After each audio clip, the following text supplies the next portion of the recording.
Hello and welcome everyone to another episode of Closer Encounters.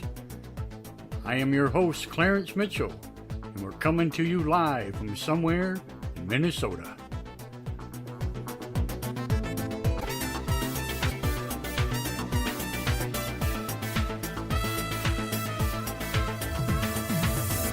Would you like to be a guest on Closer Encounters? Or do you know somebody who would like to be a guest on Closer Encounters? Please send us an email, closerencounters.info@gmail.com. That's closerencounters.info@gmail.com.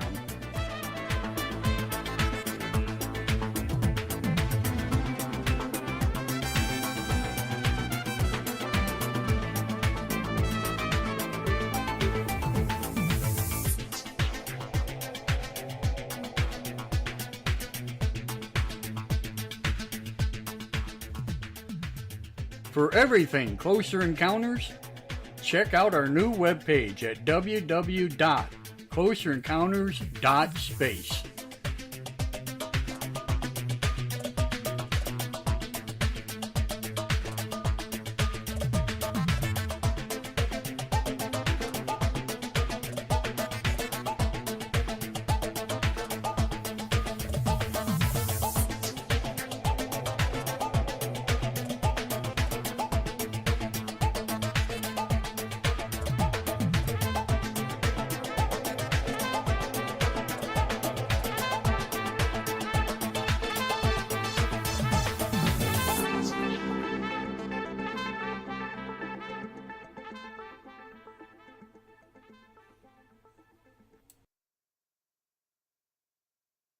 Hello everyone and welcome back to Closer Encounters Radio, the show where you, the listener, is also the guest. I had to throw that in there tonight because I got some awesome news. I actually did connect with Skype for this particular platform. As you know, before when I had the other platform, I had my own number and people were able to call in and talk to me and this and that. And when I joined this particular platform, I didn't have that option right off the bat. It was there. I just didn't know about it at the time, and I had to figure out how to get it all connected and do whatever. And I did that.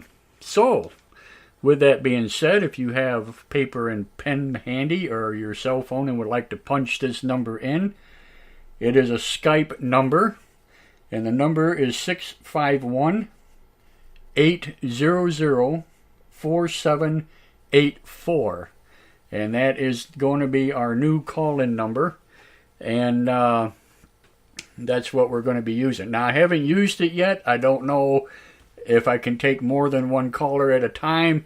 I honestly don't know. But for right now, I do know I can take at least one at a time. So that's better than nothing, right? Okay, cool. All right. We're just getting started here. I see Julie's with us. Hello, Julie. How are you? She says good evening. If you would, whoever is watching us here live on Facebook,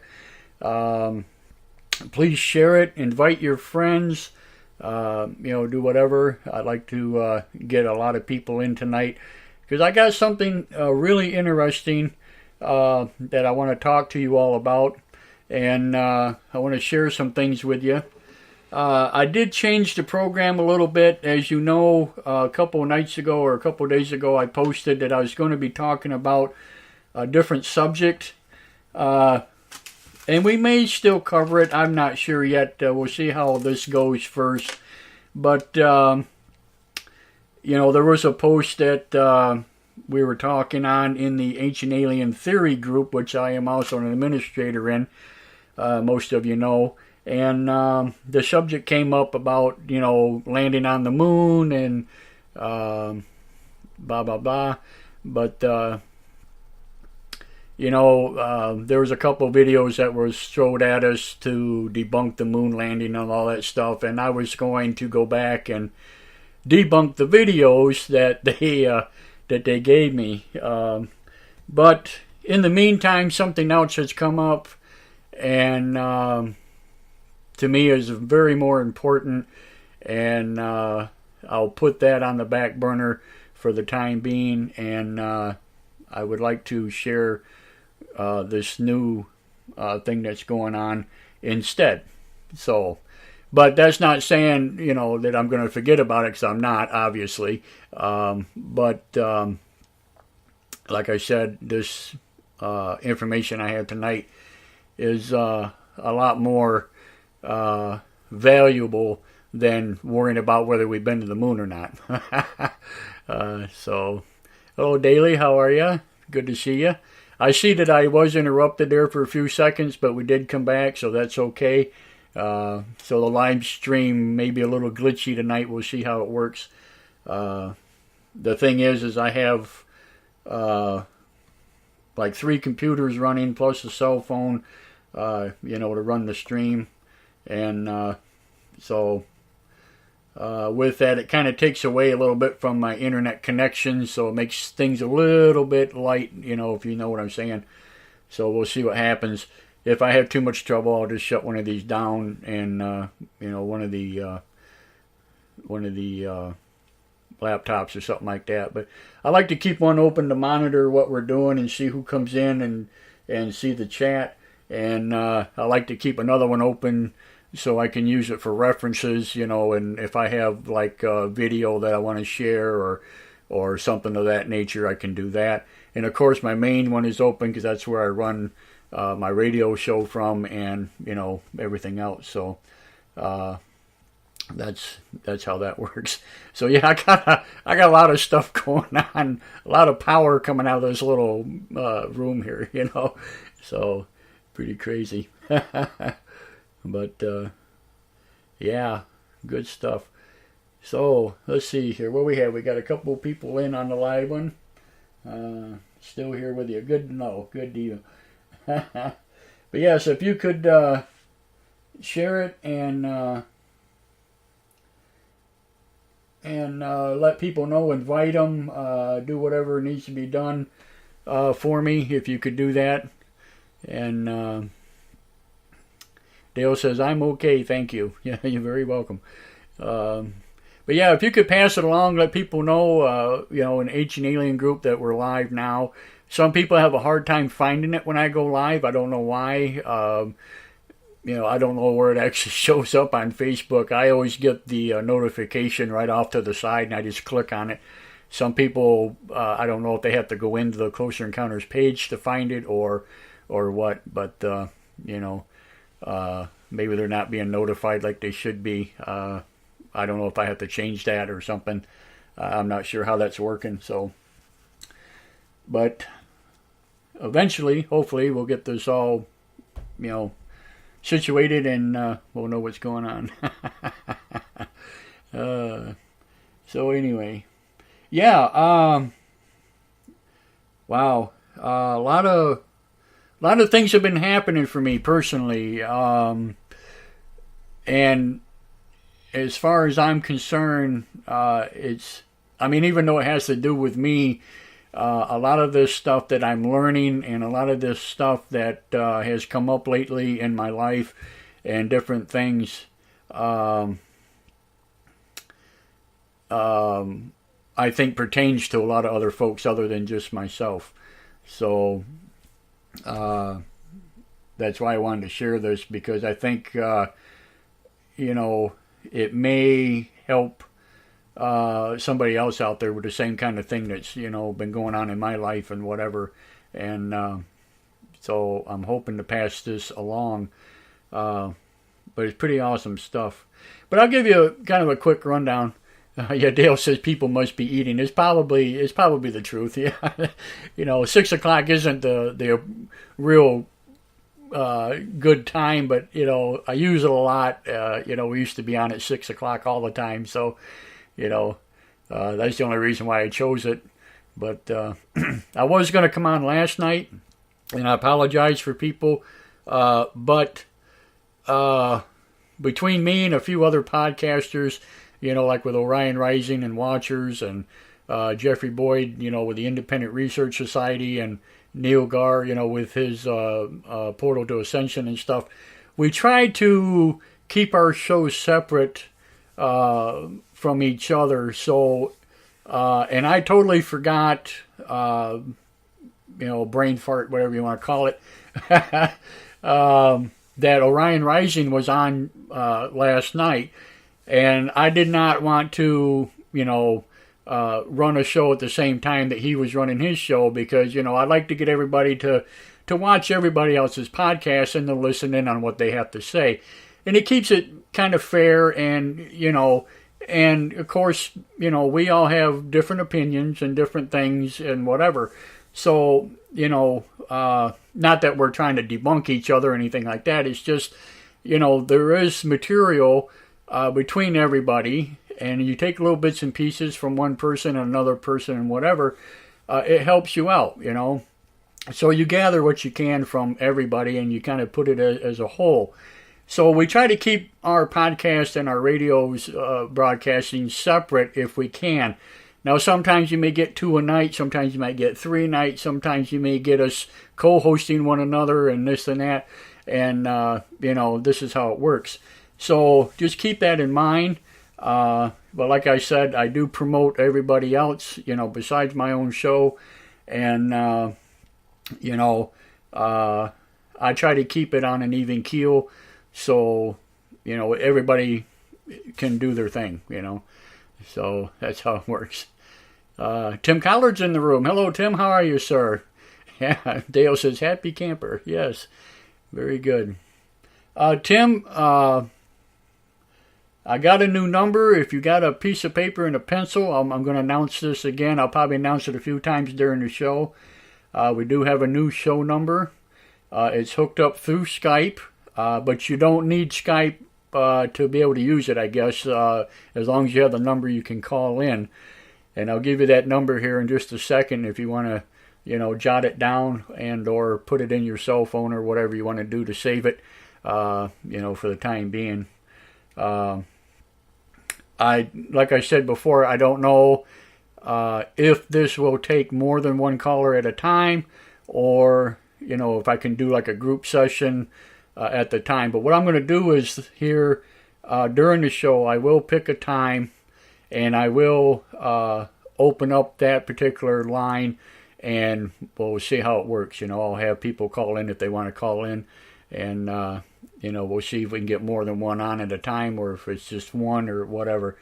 So this is kind of a test for that system. So we'll see how that works. So, but anyway, I do have the chat room open also on Spreaker, and I'm hoping that we'll get a couple in there maybe. And of course the chat is on live Facebook, which is great, which I think most people probably go to because it's a lot easier, than the other.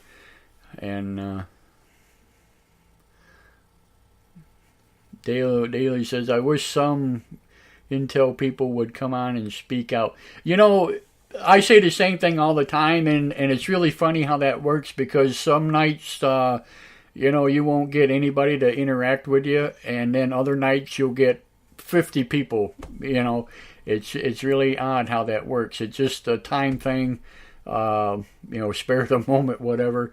Of course, I do pound the pavement. I try to get people on the show as much as possible, for interactions. Our last guest, Tony Taylor, that was an awesome interview. Great person, very delightful to talk to her. And, and of course, I've been on other shows and stuff like that with other podcasters and whatever. So, yeah, here we go. I'm getting dropped again. So, due to poor wireless connection, yeah.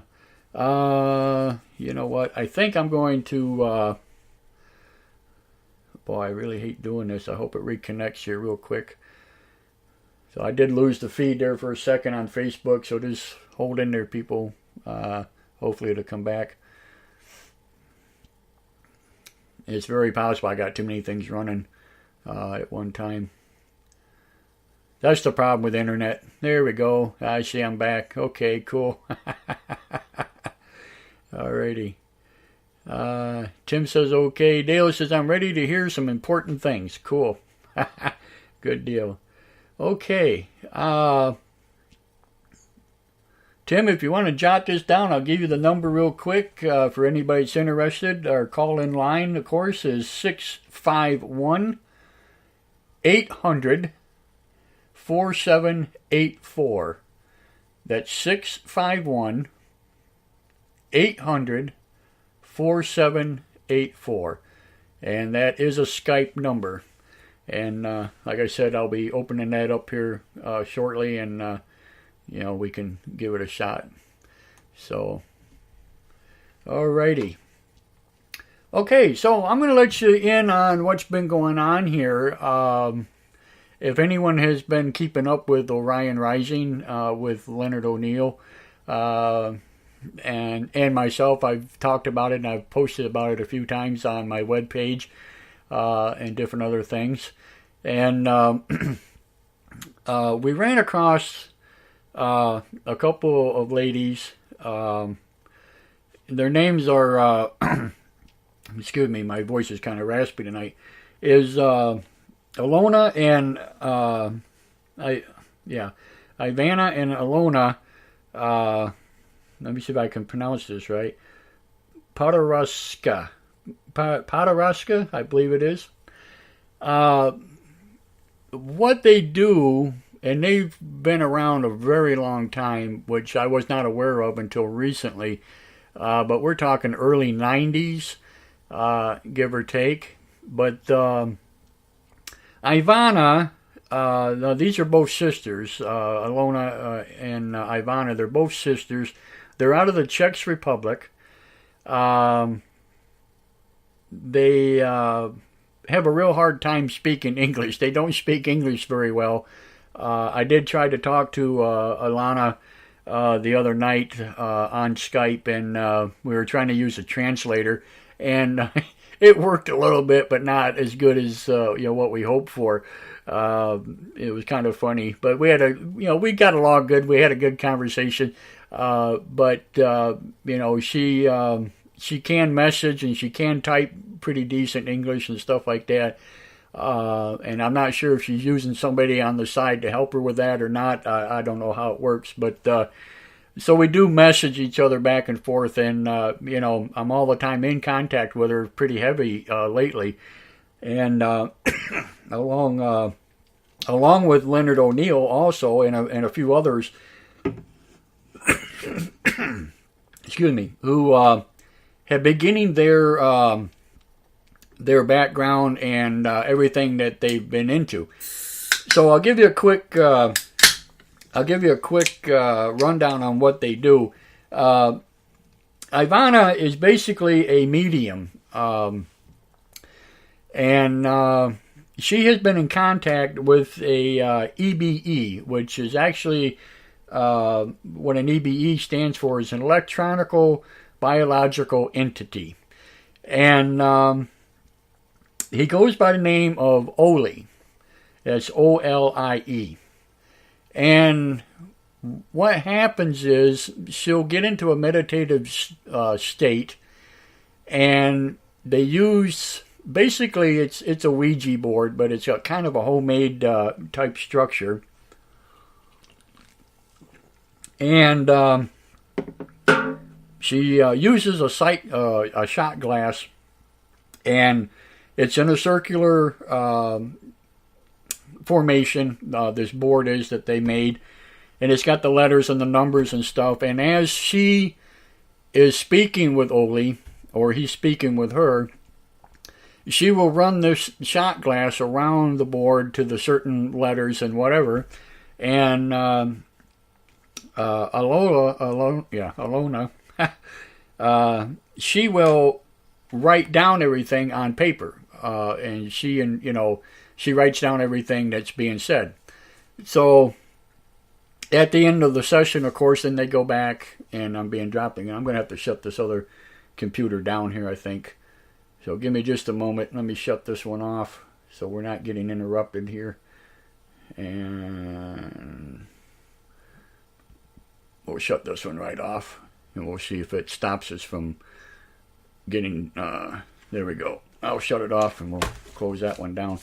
Hopefully that will free that up a little bit. Okay, so we're back. Hello, Sharon. How are you, dear? I see you're in now. Okay, so anyway, what I was saying was she writes down everything that Ivana does on the board with the shot glass and everything, and then, of course, at the end of the session, they can go through it and read it and type it out and do whatever, and then they make a PDF file, kind of like a diary, and they will, save it, and then they share it with whomever, to get the word out and stuff. Now, Oli is, like I said, he's an EBE, which is an electrical biological entity. He is like 120 centimeters tall, which is about 3.9 feet. And he's supposed to be a small gray, okay? Now, others has described him as part of the Zeta or the Zeti clan, whatever, but that's yet to be actually said or, corroborated, or however you want to say. So we're not quite sure, but as far as they're concerned, he's just a short gray, entity. Now, he's not showing up in the physical form, okay? Like I said, this is all done through meditation, trance-like state, and she receives these messages from her, or from him. And they've been doing this since, like I said, the early 90s. Probably 93, I think it was one of their first encounters or whatever. But to tell you how it all came about is kind of ironic. There is another woman by the name of Julia Sellers. Now, if you haven't heard of Julia Sellers, her and her husband, Michael, I believe is his name, Michael Sellers, are very well-known mediums, and they deal a lot with out-of-body experiences, with OBEs. And she's very, very well-known, highly respected. She's worked here in the United States with our government, and along with her husband. Her husband's also, been in and out of the White House a few times, over the years. And these people are, like I said, they're pretty well known. And they know these two ladies, the two sisters, and they became friends with them, and they help them write their books, and, they do some interpretations. They've been studied, they study together, they do all kind of things. So, the cooperation is there, everything is there. Not to mention there's also a couple of astronauts that also know these young ladies. So, and they're very good friends, and they also talk to them a lot and have helped them, with their writings and different other things also. So these women, Alona and Ivana, they're not fakes, okay? These women, they do what they do, and like I said, they've been doing it a very long time. So anyway, how this all started, apparently, back years ago, and I'm saying, in the 90s or whatever, the two sisters had a friend of theirs that was in the hospital for whatever reason, and they wanted to go see their friend that was in the hospital. So as they're in the hospital and they're walking down the hallway going towards the room, of their friend, one of the receptionists hollered at them, said, "Hey, ladies, it's okay if you go see your friend, but you can't take the child with you, that you had. The child's got to stay out, in the corridor or out in the foyer and whatever. And they kind of looked at each other and they're like, what are you talking about? We don't have a kid with us, we don't have any children. We're by ourselves, So they kind of scruffed it off and they kept walking. Well, then the receptionist hollered at them a second time. Hey, you, I'm telling you, you can't bring a child down here. You got to leave your child, in the other room or whatever. And I guess a nurse got involved at the same time and said the same thing. And, so there was two of them there that were kind of hollering at him, don't take the kid down there and whatever. So they made it past all that, I guess, and went down and seen their friend, in the hospital. And they came back later on, and they stopped at the nurse's station, and they asked the woman, the receptionist and the nurse, and they asked him, what made you think that we had a kid with us, because obviously we're by ourselves, whatever. And they both told them that when you walk past the glass, when they were seen, they're in the hallway, and of course they're inside like a glass room or whatever, that they seen this small figure that they thought was maybe a son or a grandson or whoever, was with them. And that's who they were talking about. And obviously, they said, well, obviously, when we stepped out of, and into the hallway, whatever, he wasn't there. So they, kind of shrugged it off or did whatever. But it's really ironic how Ole, and this is who Ole was, showed up without them knowing. They had no idea about this character or whatever at the time. And come to find out that as they walked by the glass, of course, he was seen, by these two other ladies. And so that's when they knew that something strange was going on, because, nothing like that's ever happened again. It's kind of creepy. Yeah, Sharon says creepy cool. Yeah, it's kind of creepy. It's kind of like being followed by a ghost or something, right? I mean, it would freak anybody out, I guess. So, in the meantime, I guess, afterwards or whatever, they got to looking into things and, started their meditations and whatever, and come to find out they could actually make contact with this, entity. And come to find out, his name was Ole, and was giving them all kind of information and different things like that.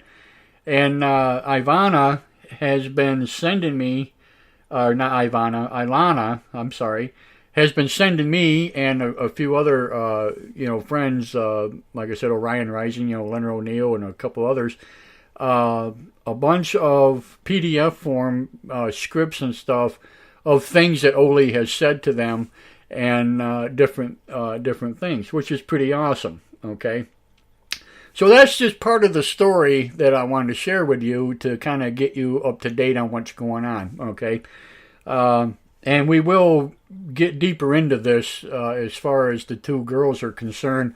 Because there's a lot of information there that's got to be brought out and told to people, and I think it's pretty awesome. Now, how I got to deal with the two ladies here back in July, there was a really crazy thing that happened with a couple of crop circles. Actually, 3 crop circles happened within a 2-day span. And one crop circle was in England, over in the Westshire area, like they always are, and it was pretty cool, and I posted about it. It wasn't, a big deal. But then the next day, okay, in the Czech Republic was another crop circle that had formed, and, it kind of made me sit back a little bit, and I'm like, gee whiz, that's 2 crop circles in 2 days. That's kind of cool, So I posted about that one also. And then it was maybe a few hours later, I get a notification that there was a third crop circle made on the same day as the one in the Czech Republic, but it was also in England again. Okay, so there was two in the English countryside that were made one day apart, and then the one in the Czech Republic, which was made the same day as the one, as the second one in England. 3 crop circles, 2 days, crazy, right? Crazy stuff. So I'm like eating this up. I'm like, wow. Anybody knows me knows I'm a crop circle fanatic, and I just could not believe that here we are with three different crop circles in 2 days' time, and it was just, phenomenal. You just don't hear of this happening. So I was posting about them and making comments and stuff like that. Well, then I get a message stating that the one in the Czech Republic that was made was actually prophesied by these two young ladies, by these two ladies, like 3 or 4 or 5 days in advance, that their last meeting that they had with Ole, he told them, look for a crop circle to be formed in the Czech Republic in the next few days, And, they called some people and they told some people about it, whatever. And they said, hey, keep your eyes open. We don't know where in the Czech Republic this is going to happen. We don't know any of that. But we do know that there is supposed to be some type of formation that supposedly will appear on this date. And sure enough, it happened. Well, that just totally blew me away, right? And I'm thinking, wow. Well, the first thing you think of is, okay, is this really true? Is it a hoax? What's the deal, So I got to looking into them, the two ladies and stuff like that. And lo and behold, I found out that these ladies are up and up. I mean, they've been around a long time, okay? And so there's nothing hoaxy about them. I mean, it's like, wow, this is legit, So after I started posting about that particular crop circle, Ilona, the one that takes the messages, and writes them down on paper, got a hold of me through Instant Messenger. And she noticed that I had posted about her and her sister and stuff on my webpage and on my Closer Encounters page and stuff like that, and wanted to thank me for that. And, she said, if you would like more information or whatever about Ole and this and that, by all means, we'd be glad to share it with you, So that sparked a new friendship. And, we've been back and forth just about every day for, ever since then. And it's been fantastic. And like I said, I'm not the only one. There, Leonard O'Neill with Orion Rising has a bunch of stuff from him. And, I'm sure other podcasters as well. The only thing is, Leonard and myself are like the only two that are actually talking about it at this particular time. And I say at this particular time, there are other radio show hosts. One of them's out of Pennsylvania with KGRA, I believe it was, who knows these women very, very well. We've been with them for many, many years. And, he has them on the show on occasion or whatever with, interpreters and stuff like that. And, different things. And, so they, he talks about their information also. So they're widely known. They're well known. And, I'm just glad that right now I'm in the circle with them. And I think it's pretty awesome. Okay. So with that being said, I'm going to jump back now to a couple weeks ago, around about the same time when all this was coming down, and I was getting in contact with these people and whatever. I noticed a strange occurrence has been happening with me personally, and what's been going on is it seemed like every night or every day, sometimes twice a day, for whatever reason, I have been haunted and taunted by the numbers 1111. Showing up on my clock, showing up on my computer, showing up, all over the place, pretty crazy stuff. Hello, Kimberly. How are you, dear? Good to see you. So I've been really taunted by this number all of a sudden. It's been popping up, 1111, And for the life of me, I just thought, okay, it's just coincidence, you blow it off, you don't think much about it, But gee whiz, every time I turned around, it was just 1111, 1111. Everything is 1111. And it got to the point where, I started saying to myself, wow, I need to step back and see what this is going on because, anybody that knows me, knows my story, knows, my life or whatever, there has to be some kind of significance here, okay? And I'm not saying that, as a scoff or whatever. I have to get serious about certain things. And when things like this happen to me, that's when I have to take a step back and say, okay, what's up? This is a sign. I'm supposed to see this for whatever reason. What's going on,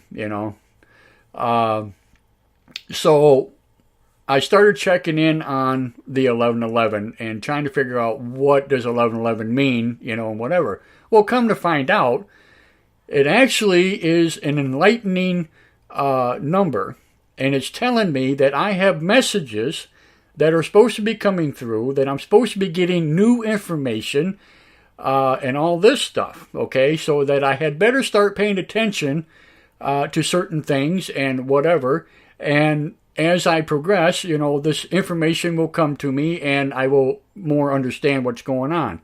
Well, wouldn't you know that all of this with these two young ladies, and the video that I was talking about with Julia Sellers and all this stuff have all come to light.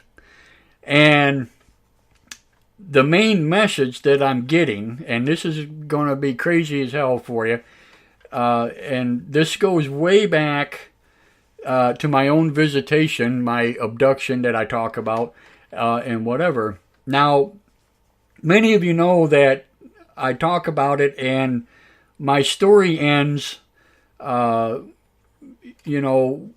I go through the window, and I can't remember a thing after that. So for all these years, excuse me, I've always said that, I've had an abduction or a visitation or whatever, and, we've talked telepathically, we went through all of that just like an actual, abduction cases go, and that I went, through the window and I came back and I don't remember anything, once I did that, okay, other than waking up and I'm back in my room again. Well, after watching this particular video on YouTube of Julia Sellers, and it's an actual radio broadcast from KGRA out of Pennsylvania that I just mentioned, and she's explaining the out-of-body experiences that she and her husband have and their whole research that she's done over the years. So I'm sitting here and I'm listening to this radio broadcast, and I'm listening to her explanations, and lo and behold, her first out-of-body experience, other than the fact that she's up on the ceiling looking down at her body, was pretty much identical to my experience. And what I say is identical, I'm saying, she was well aware of her surroundings. She went through the window of her home. She could hear everything, see everything, smell everything. Her senses were heightened, whatever, all of that. The only things that her and mine differ is, one, I actually seen my entities, okay? There was 3 of them, like I've stated before. And I don't remember anything after going through the window, okay? So, my thing, well, all right, let me back up just a minute and tell you what she also says. she says that 80%, now this has been a very studied phenomenon for years and years and years, abduction cases and whatever. And according to her and her husband, that 80% of all abductions, okay, with a NHI, which means non-human intelligence, okay, always have an OBE, an out-of-body experience. 80%. Now, this is what they're claiming. That 80% of all abductions are out-of-body experience. Okay. So after hearing that, and I'm sitting back and I'm listening and I'm thinking to myself, you know what? I'm wondering if mine wasn't an out-of-body experience. You know, that would explain a lot as far as I'm concerned, like going through the window and all this stuff, you know, and whatever. It would make more sense to me, you know, than my physical body actually being taken, okay? Because like I said, I remember, you know, going through the window. I remember, you know, telling them don't break the glass case, you know, all this stuff and everything else. But I just don't remember what happened beyond that. But I do know that I talked to them. They told me they had things that they wanted to give me, you know, some type of gifts and whatever. Hello, Perry. I see you're in. Thank you for joining. How are you, dear? And you know, so on and so forth. So I'm sitting back and I'm listening to this and I'm thinking, wow, maybe mine was an out-of-body experience. You know, and that would explain a lot. And it also would explain a lot with other people's abductions and different things that claim the same thing, you know. So it just kind of putting things back into perspective for me. All these years, you know, I've made the claim that I was abducted and I've had the visitation, okay? And which basically, in a roundabout way, I guess you could say is actually true, except that it may not have been my physical body that was taken, you know. And I might even stated that before, but, you know, I never really kind of looked into it until now, obviously, you know. So, yeah, it's kind of changing my outlook on different things.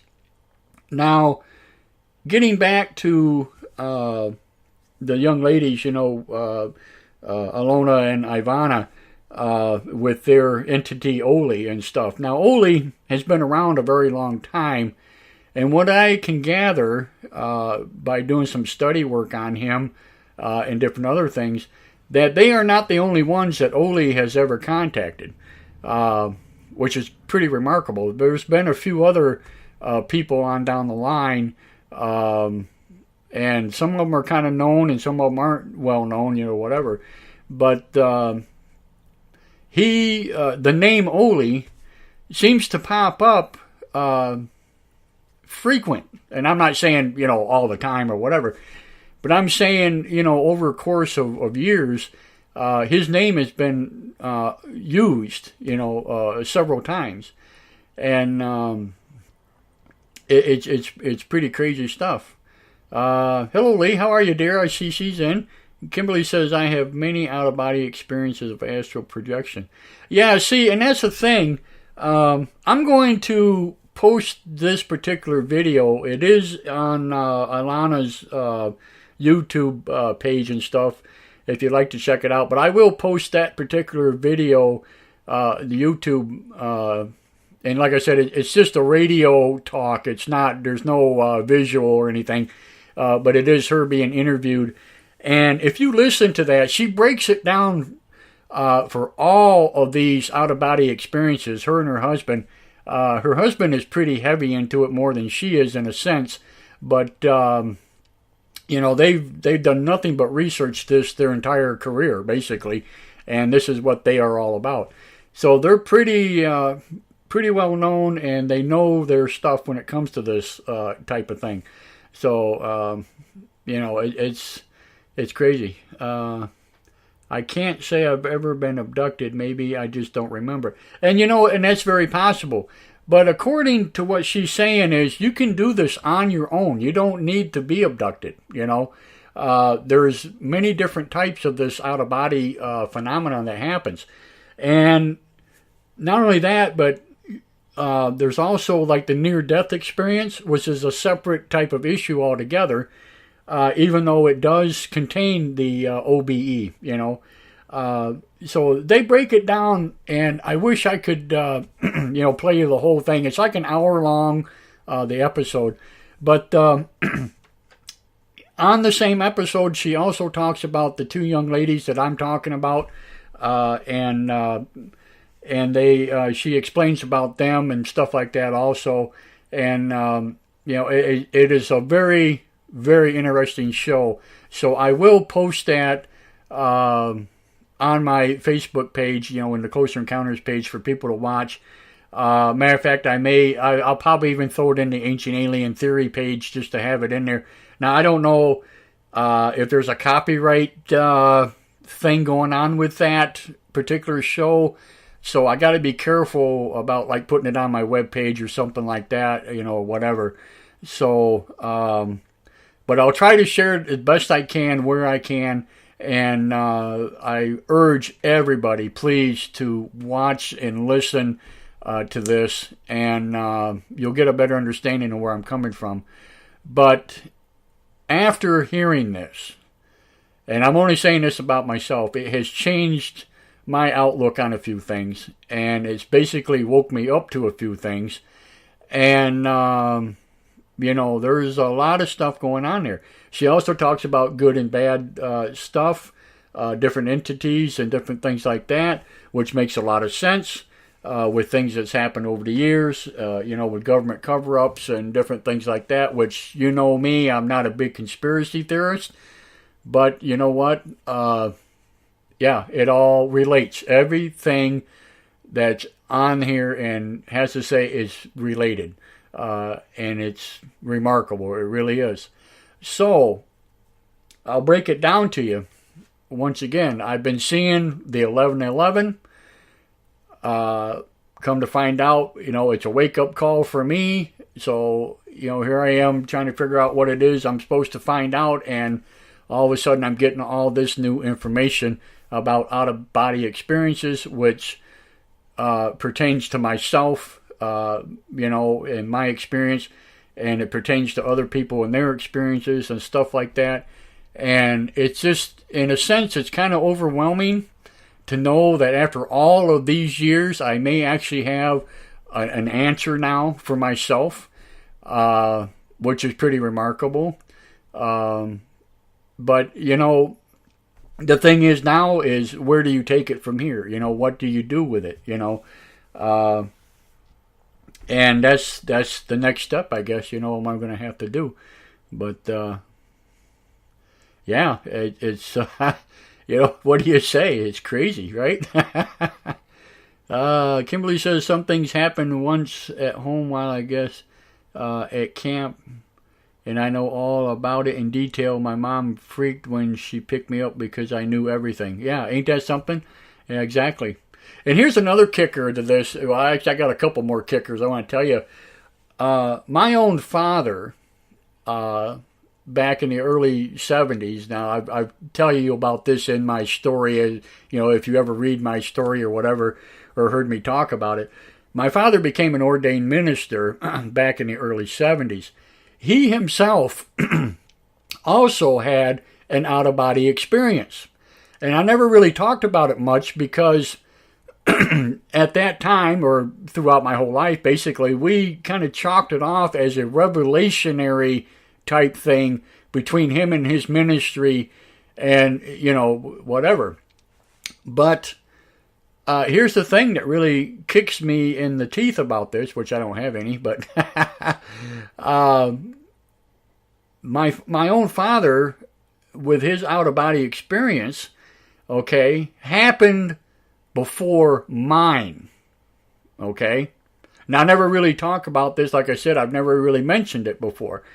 And this happened, probably a year, maybe even 2 years before mine actually happened. So there is a connection here. as far as that goes. Which brings me back to my, my own deal that I had. And I would have never put those two things together until recently, So there you go. That's just another part of my puzzle, that I can snap together and say, wow, it is kind of in the family kind of thing between my father and myself. I had no idea that it would be a connection kind of thing. I never gave it two thoughts, Why? I don't know, But here you go. Kimberly says meditation, my friend. Kimberly, it's funny you say that because back in the 80s, before I got married and, after I got married and stuff like that, I was into meditation quite heavily. I did a lot of Tai Chi. I was trying to enlighten myself. And basically, I used the meditation now not as trying to do an out-of-body experience or anything like that. Basically, it was just to get my mind opened up and get rid of the crap that I was going through in life and doing whatever. And, it was just, it was just basically an exercise for me to, get in touch more to earth and more to whatever without the BS of everyday life. You know what I'm saying? And that's what meditation was for me. That's what I used it for. But now that I know what I know, and I'm dealing, with this particular things now that's going on, I may very well get right back into it again and see what happens, and take my time and, and like Tony Taylor said, on our last interview, there's an ascension going on right now. And, maybe this is the time, and maybe this is, my time. Maybe it's your time. Maybe it's a lot of people's times, But definitely I got the signs, and I got some answers. What do you do with that, And so that's why I did this show tonight. Like I said, I had other plans for the show tonight, but, this to me takes more precedence. It's something a whole lot better than that stuff, So I'll put the other stuff on the back burner for the time being. But yeah. So anyway, I will post that video, and like I said, it's a YouTube video and stuff like that. And if you haven't been to my webpage, just go to www.closerencountersradio.space, and you can see the write-up. If you look at Closer Encounters News, you'll see Ilana's picture there about the crop circle. That was the news line that I posted about her, and I'll be throwing more links about Ilana and Ivana and different other things as we progress and we work together. And I see I got dropped again. There we go. We're coming back. So, yeah, I'm kind of glitchy tonight. I'm in and out, so hopefully that won't last very much longer. But, yeah, crazy stuff. Like I said, for my life and whatever, it's all of a sudden I'm getting awoke, having another awakening, and I wanted to share it with people and wanted to let you know that, what's going on here. And hopefully, other people will start checking into it. And, when you start getting messages like this, pay attention, folks. This is something that may change your life forever. It's pretty crazy. So, Sharon's with us. Hello, Linnea. Linnea's with us.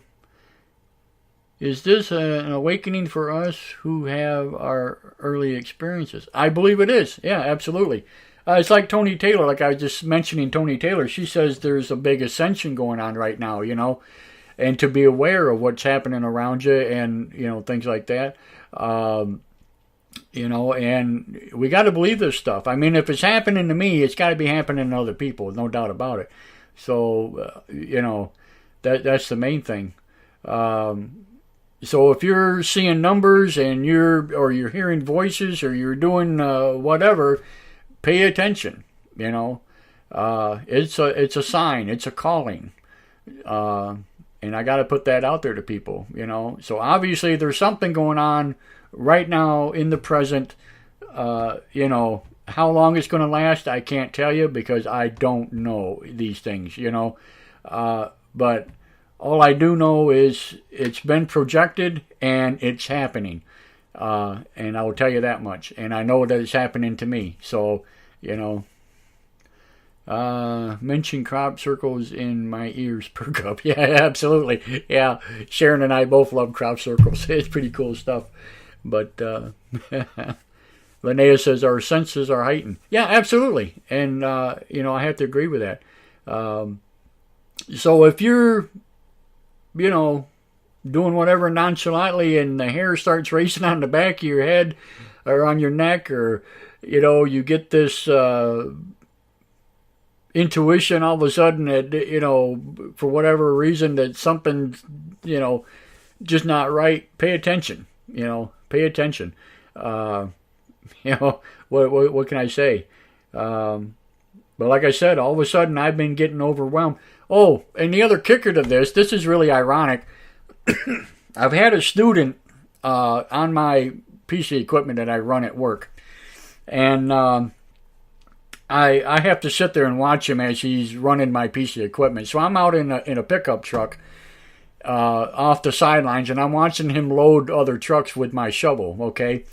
And I happen to look up at the radio, and of course, like I said earlier, I get this 1-1, this 11:11 that shows up on the clock, of the pickup truck.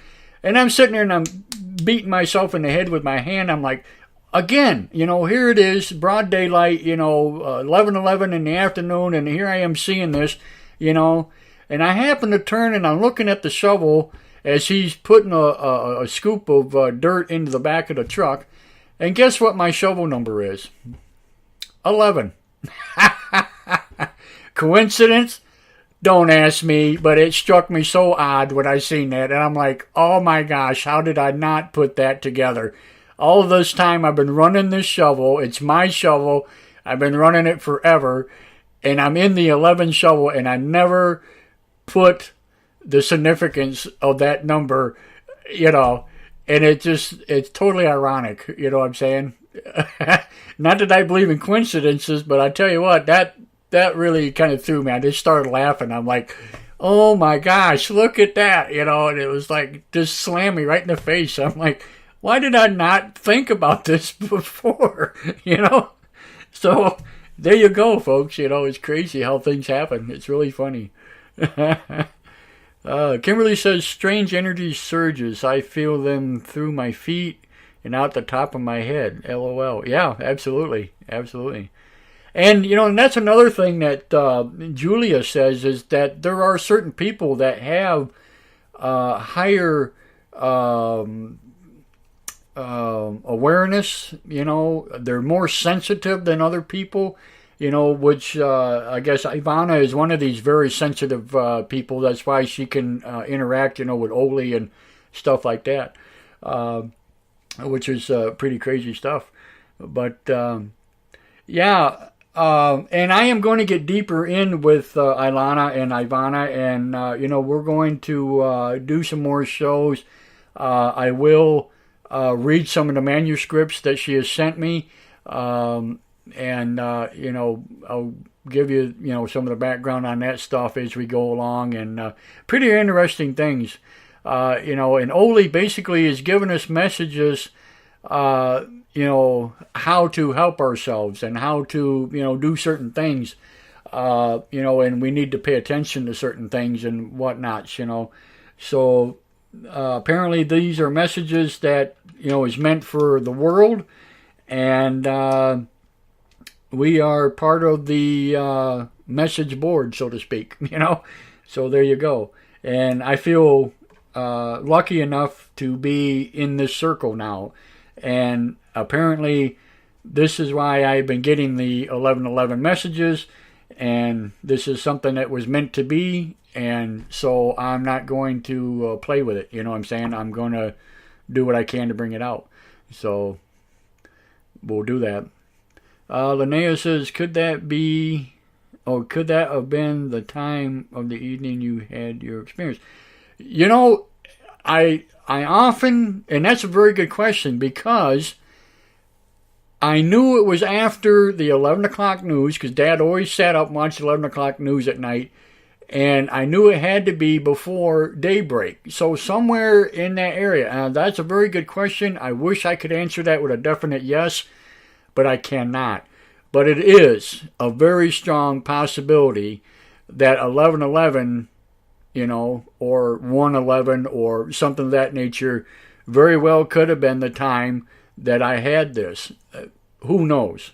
Maybe not. Maybe it was 2 o'clock in the morning. I really don't know. But I'm just saying it could be a very slight possibility, and it may be one of them branded things that, you know, that you get. So, because 111 and 1111 have always been some type of a number for me. A 1. Any kind of number, you know, 1 or 11 or 1111 or whatever, for some reason throughout my whole life has always been a crazy number. And I don't know why, you know. And, well, I'm finding out now what it's all about. So, there you go. So, yeah, I have to change my perspective on my whole situation, on what's happened to me in the past. I have to change, you know, a lot of different things. So, yeah, I'm going to be a whole lot more digging into different other things. And, you know, I have to be more aware about what's going on around me, you know. And so that's what I'm doing now. Pretty amazing stuff. So all of this has come out, like I said, in just the past few weeks. And, you know, I'm not saying a whole lot to a lot of people about it because I just don't know. But now that I do know, and I finally got some answers here within the last couple of days, and, you know, it was just totally amazing. I'm like, wow. Julia says, now I'm wondering if that's the time I experienced a strange occurrence in my childhood. There you go. You see, this is what I was saying earlier in the show. This may very well be something that everybody needs to know about, because this is something that not only for me is one of my biggest pieces of the puzzle, but it may be for you. It may be for your neighbor. It may be for whomever, you know. So that's why I'm on here tonight telling you about this and what's going on, you know, with my ordeal and whatever. And I'm hoping that there are others, you know, with similar or, you know, identical whatever experiences that this has happened to. And maybe this is our wake-up call, you know. And I want to pass this on. And as many people that can grasp a hold of it and run with it, by all means, please do so, you know. And like I said, we're going to be getting into the Oli situation. And, you know, we will be talking about that and their work and different other things too. So Lee says, hello. Hello, Lee. So we'll be doing that. So here's what I'm going to do. I'm going to open up the Skype line here. And it is now open. So if anybody would like to call or try to call, now, like I said, we haven't used this yet. So I don't know if it's going to work or not. But it would be nice to find out. But the number here again is 651-800-4784. If somebody would like to give me a shout, and hey, we'll see how this works. So Sharon says, do you think our body frequencies is numbers related to these experiences? Not so much the body being a number, or, you know, it's, but, well, I don't know. There has to be a connection to it somehow, because, like I said, I noticed that every time, you know, I'm looking at a clock, or I'm changing a TV channel, or I'm doing something, or changing a radio dial, this number shows up, you know. So, yeah, there is definitely a significance. Now, whether it's connected to me personally or if it's an all call number for people, which I'm assuming that's the case because I know after reading a lot of internet pages and stuff about it, that I'm not the only one that sees these particular numbers, okay? So it's like every set of numbers has a meaning to it, but it's the ones that you get, the ones that are projected to you, is the ones that you got to use. So my numbers for the time being is 1111, all right? Now maybe next week I'll start seeing 3333 or something, or who knows what, you know what I'm saying? But that's what that's all about. So when you start seeing numbers like that, check it out and see what the meaning are behind them. You know, do an internet search or whatever, and you know, maybe I'll composite some kind of a pamphlet or a book or something, and I'll write down some of the meanings of some of these numbers, and make like a chart or something, you know. And when people start seeing these particular numbers or, you know, a set of numbers, we can look it up and say, yeah, it means this, you know, go do this or check into it, you know. So that's what that's all about, okay? So that's the best thing I can tell you is if, you know, each set of numbers has a certain meaning to do a certain thing, you know, and whatever. And if you're seeing these particular numbers, then you know, you need to check in on it and see what it is you're supposed to be doing or, you know, whatever. So, but like I said, 1111 is telling me that I have a message, I have a wake-up call, I have an enlightenment coming, you know, whatever, new things, new information is being brought to me. And lo and behold, there it was, you know. Hello, Bill McMahon. How are you, sir? Good to see you. Good old friend of mine from way back in the day. Fantastic. So, yeah, that's what's happening. So I got my message. I checked in on it. And lo and behold, yeah, I started putting things together. And that's what happened. So, yeah, kind of life-changing, wouldn't you say? A whole lot different. A whole lot different. So, but yeah, if you'd like to call me, talk about it or whatever, like I said, the number is 651-800-4784. Give me a shout. We'd like to see, well, we'd like to see if it works, and then we'd like to hear what you have to say. What about the asteroid that's supposed to fly near Earth? Oh, that's Lee Stacy. Hello, Lee. What about the asteroid that's supposed to fly near Earth? It's the same one every year, Lee, and I forget the number of it. Actually, I had it wrote down here somewhere. And you know, this thing, it's kind of ironic because people, they always make this doomsday thing about it every single year. Usually in September is when it's supposed to crash and everything else. And but yeah, every year at the same time, it's like the Pleiades meteor shower we just had, you know, where we flew through the belt, so to speak, you know, and we're seeing all these meteors and stuff like that. It happens the same time, usually right around the same date every single year. So this is what they're talking about is this asteroid, you know. So say the number again. Okay, the number again is 651-800-4784. But yeah, that's what that asteroid is. It's the same one that we see every year that flies by. And it's really, people say, well, it's really close and that. It's actually not that close. I mean, it is, but it isn't. You know, you're still talking thousands of miles away. It's not like it's, you know, it's further out than the moon. It's further out than any of our, basically, most of our planets. So it's really not that close.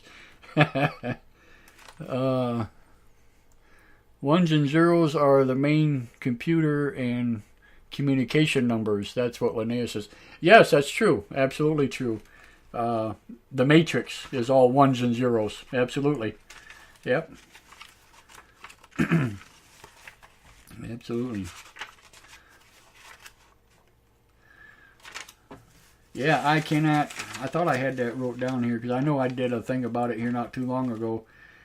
And I keep all these notes, and it's funny because I can't hardly remember which page they were on.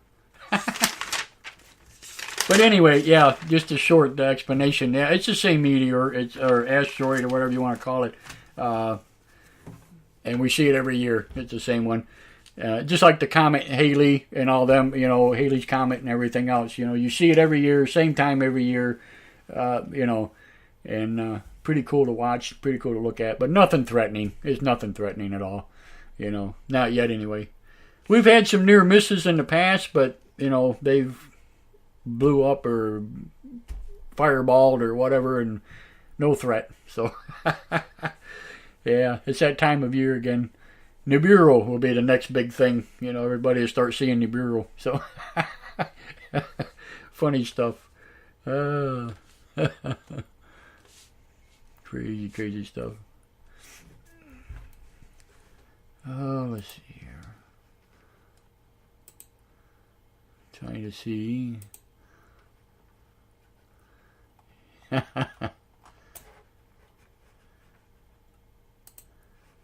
Okay.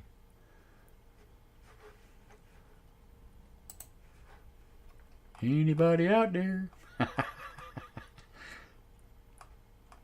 Yeah, it's open. It's open and running, so let's see if anybody can give us a call here real quick. Alrighty. But yeah, that's what's been happening with me. That was my big wake-up call. And like I said, it's Linnea says, how do you think we got to be the chosen ones? I really don't know how to answer that in a sense, because I don't know what the real significance is for that. Why certain people are chosen and why other ones aren't. And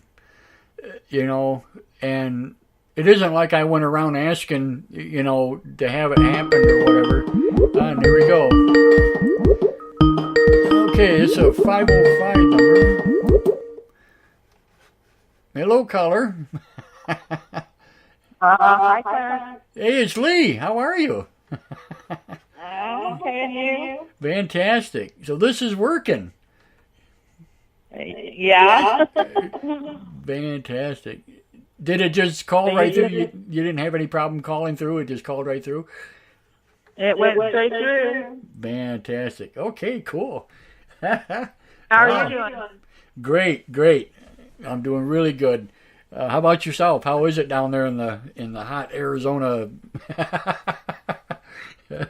I'm glad to hear you're doing okay. And it's actually nice right now. We're having monsoon season, so we get a little bit of rain every day, and it's nice. It's cool right now, not too hot. So I always love it when the monsoons come.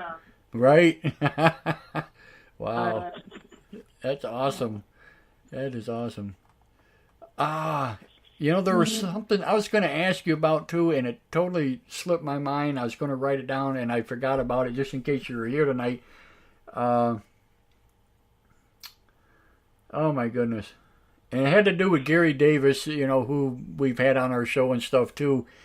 He just posted something. He just posted something else about something that was going on down there. The dig site. They have a dig site that was going on, and they came up with these parrots, the macaws, and apparently some of the indigenous people or whoever were raising them or were trading them, back and forth, and were collecting these beautiful parrots and whatever.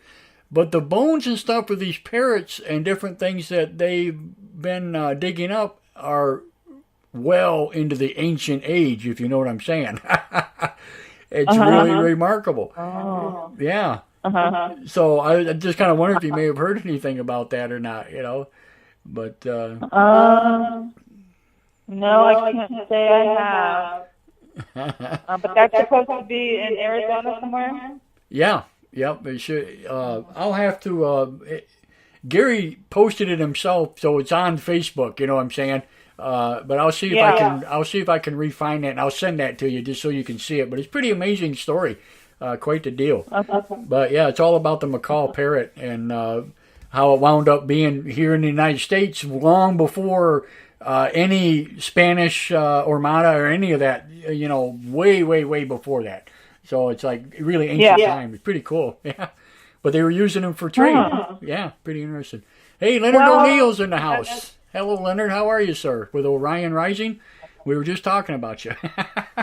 Yeah, cool.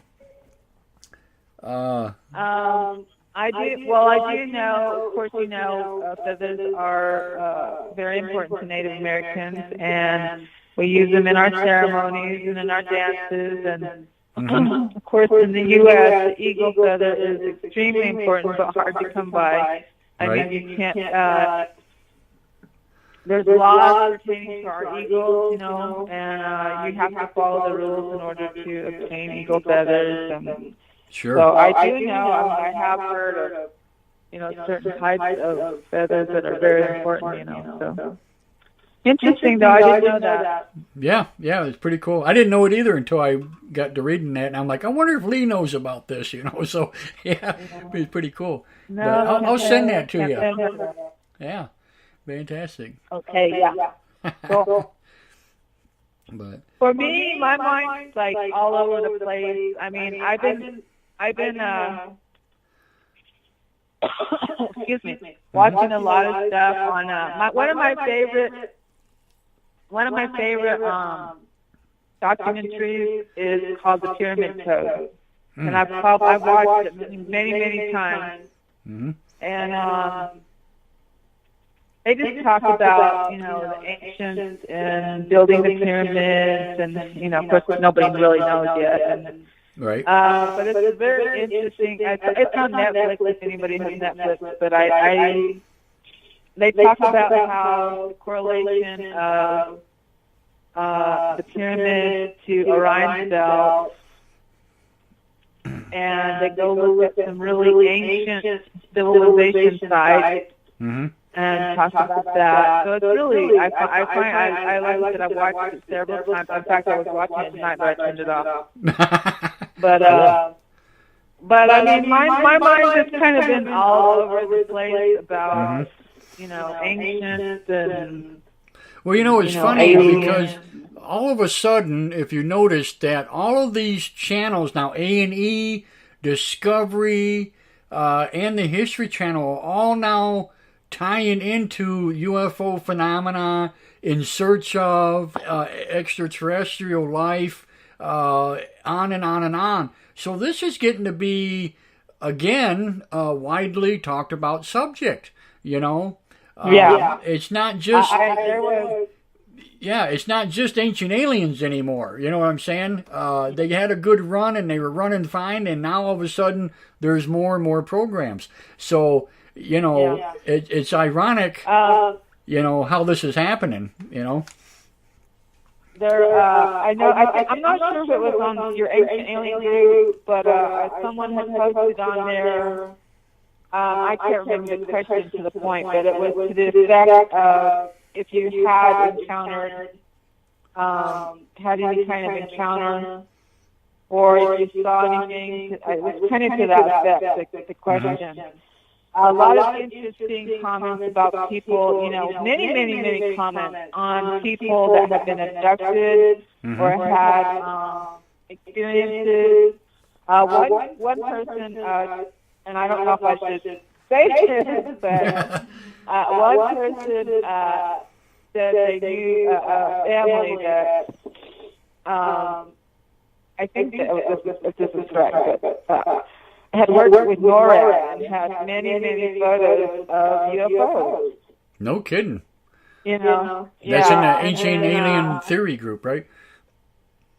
Yeah, I think it was either that one or the other Ancient Alien group. There's a couple of them out there, but yeah, there's one that actually Leonard O'Neill, he owns one of. He made one himself. It's Ancient Alien Worldwide. And it could have been that one too. Yeah, and then there's our group, the Ancient Alien Theory group, And and both our groups, I just want to mention that because, he's in the house there, and I'm waving at him. Hello, Leo, Ryan Risen. Both of our groups, and this is really ironic, have over 95,000+ members in them. Can you imagine that? Wow. We're both that's very, awesome. very close to 100,000. Awesome. Yeah, it's awesome, Yeah. isn't it? So that just goes to show you So, that the interest, I mean, it's amazing. If this person has actual photos, and it's not just a few, it's like, I think there's like hundreds of thousands of photos. I mean, right there to me is proof, Absolutely. Yeah, how do you take that many photos, and not have any proof? I mean, seriously, right. Yeah. Absolutely. Yeah. I agree. So, I don't know. Lately I've been really interested in the topic. I've been I finally started reading my Ancient Alien, the companion book. Cool, you But got you know one. what? Something surprised me in the book. So when I was reading the book there, and the man who created this show, Ancient Alien, Right? his name is Kevin Byrne, Yes. and I was reading his forward out in the book, Right? and it kind of shocked me. This is from what he said. I'll tell you. I can find it real quick. So I was reading that. In case anybody's wondering, this is the book she's talking about right here. I'll hold it up so everybody can see it. Yeah. So let me find You can get this on Amazon. This is pretty cool. So in the first part of the inner prologue, I can't find it right off, but he was saying, "I only deal in facts," Right. and I'm like, that kind of hit me in the face. Right. Yeah. Because I mean, while all 95,000 of us probably believe there's, where's the fact, Oh, Right. yeah, he wrote right in the book on page, looks like 4. It's, or maybe it's page 10. I can't hardly see it. But it says right here, it says, I deal only in facts. So that kind of shocked me right there because Right. I'm like, well, yeah, and it's kind of funny how he gets away with saying that because we know that the show itself, and don't get me wrong, I like the show, I really do, and I've liked it for many, many years, but there are things about that show that really upset me at times because, and I've debunked a few things and, not always right. So, yeah, it makes you wonder how he gets away with saying that. But that's, maybe he believes everything they say. I don't know. Good question. Good, yeah. I only deal in facts. Really? Yeah. That kind of threw me a little bit there. So. That is kind of funny. But it's interesting. I've repurchased Chariot of God, so this is my list to read. So, cool. Fantastic. Yeah. It's a pretty cool book. I've been through it a couple of times and stuff, and, I always find it seems like when I open it back up, I miss something or whatever, and I'm like, gosh, why didn't I catch that the first time around, or whatever. But it's pretty cool. But a lot of information in here. Sharon says a recent California Alien Con, when the board asked everyone who was abducted experienced to stand up, 3/4 of the crowd stood up. Wow, that's pretty cool. Yeah. And Leonard says, Leo, he says, I've seen UFO and believe I have been abducted. Yeah, absolutely, Leo. And I know you missed the first part of my show tonight or whatever, but I hope you'll go back and listen to the very first part of it where I give the explanation of what happened to me here in the past couple of weeks and stuff. Actually, I sent Leo an instant message. I was trying to get a hold of you earlier today so we could have a little face-to-face conversation about this particular show. kind of ironic what's been going on, and I was hoping he could probably give me a few answers on some things. Because Leo, he's really heavy, into the meditation and the shamanism and stuff like that, and he has his experience and his stuff going on there, so he would know a lot about this. And like I said, he also is talking with the ladies, that I mentioned earlier, with Oli and stuff like that. But yeah, pretty crazy. I'll be honest about this, Lee, and I've said it before, and I'll say it again. We don't need it. We don't need it. I don't care if the government comes out and says, aliens are real or whatever. I don't rely on the government to tell me what's real and what's not real. You know what I'm saying? Well, I agree with you. I know myself. I don't need, but our government is supposed to work for us. Yeah. They're supposed to work for the people. Yeah, they and are. They just hide everything from us. Sure they do. Absolutely. The Smithsonian hides stuff. Yep. And it's all about the money. It's all it's about. It's the rich getting richer and the poor staying poorer and doing whatever, and we are the slaves, and we work for them, and that's their life. That's our life. But that's not what we are about. You know what I'm saying? That's, yeah, we have to do this to make a living, and we have to do this to, to survive, because unfortunately we can't go off the grid without them putting us in jail. You know what I'm saying? Yeah. Seriously. Say religious God is Monday, you know what? Exactly. And I'll be honest with you, Lee, I'd give anything to be able to live on a reservation like you're doing, or do whatever. You guys got your freedom in a sense where we don't now, if you know what I'm saying. It kind of backfired on the white man, Yeah. And I think it's funny. I really do, And it's just so stifling to me, Sure. You can't live off the grid, like you said. If I wanted to or you wanted to, we can't do that. And yes, on my res, I do appreciate what I have, but there's pros and cons to it. Right. My res, a lot of poverty, but we don't necessarily have to. May not have that much bureaucracy, but it's still there. It's still there, Oh, sure. They try to say, "Oh, you're sovereign." We're not sovereign. We're not sovereign. We can't even own the land that we have. We can't land on reservations. Nobody owns land on reservations. And our reservation is 17 million acres. Isn't that something?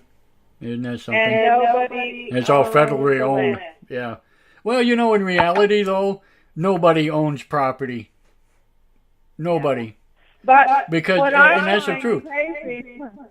What I find crazy, Clarence, if I wanted to go outside and start walking across the land, I can't do that. Somebody would probably shoot me.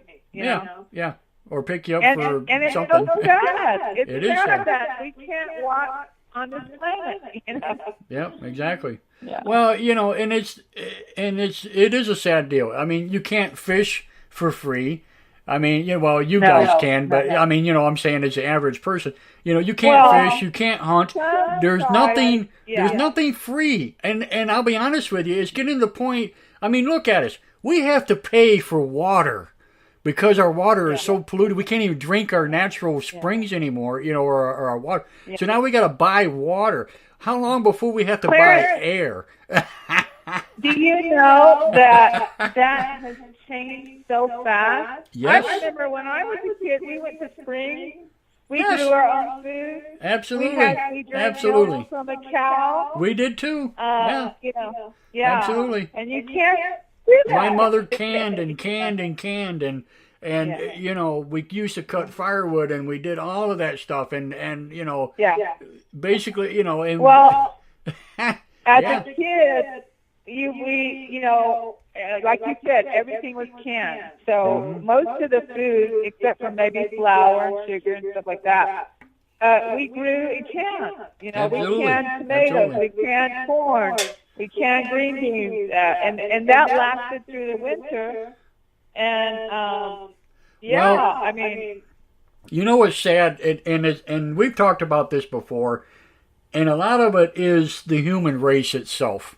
You know, they've gotten into this, I call it a trench or whatever, where they follow the guy in front of them, and they got blinders on, and they don't see what's going on, they don't hear what's going on, and they don't care what's going on. You know what I'm saying? you know, It's a sad situation. Go ahead. No, I was just saying it's a sad situation that everybody's gotten lazy. They don't want to. I mean, because it would take work to do those things now for people. You know what I'm saying? Yeah. And they don't want to do that. They want everything given to them or Today, paid for. You know. We are so dependent on man-made things. Absolutely. I mean, everything. And then man-made, you have 20 or 100 different kinds of whatever it is, you know? Like cars, you have a bazillion choice of cars, or cereal, Absolutely. you have how many choices of cereal, you know? Yep. Um, Well, it's like I said, but you know what? Yeah, I was just saying, you know, back a few months ago on one of my other shows, I made the comment, you know, if I could find a nice big chunk of land where we could build a commune for people like us to get together and actually live, I'd do it in a heartbeat, you know. Well, I really would. I'd be there, Clarence, I tell you. Well, you know, I thought, why doesn't some rich person buy some land and make it like the old days? You know, have a little town where you still. Well, you know what would happen? You know what would happen? Waco would happen. That's what would happen. The FBI would come in and say, "What are you guys doing? You can't live like this," you know, and they would force you back off your property. That's probably what would happen, you know. I mean, that's what I find so ridiculous and crazy is how do we let people starve? All you gotta do is plant food; it'll grow. You know, and here we have people that are living on the street, starving, and why can't we do that, you know? Yeah. What?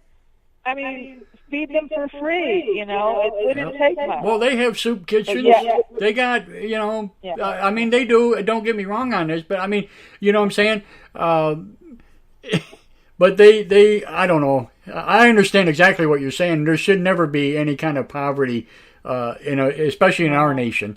You know what I'm saying? But unfortunately, there is. You know, all you got to do is put seed in the ground and let it grow. Yeah. I do see it on our rest. I do see a lot of homeless, and you know. That's fantastic. Good. Yeah.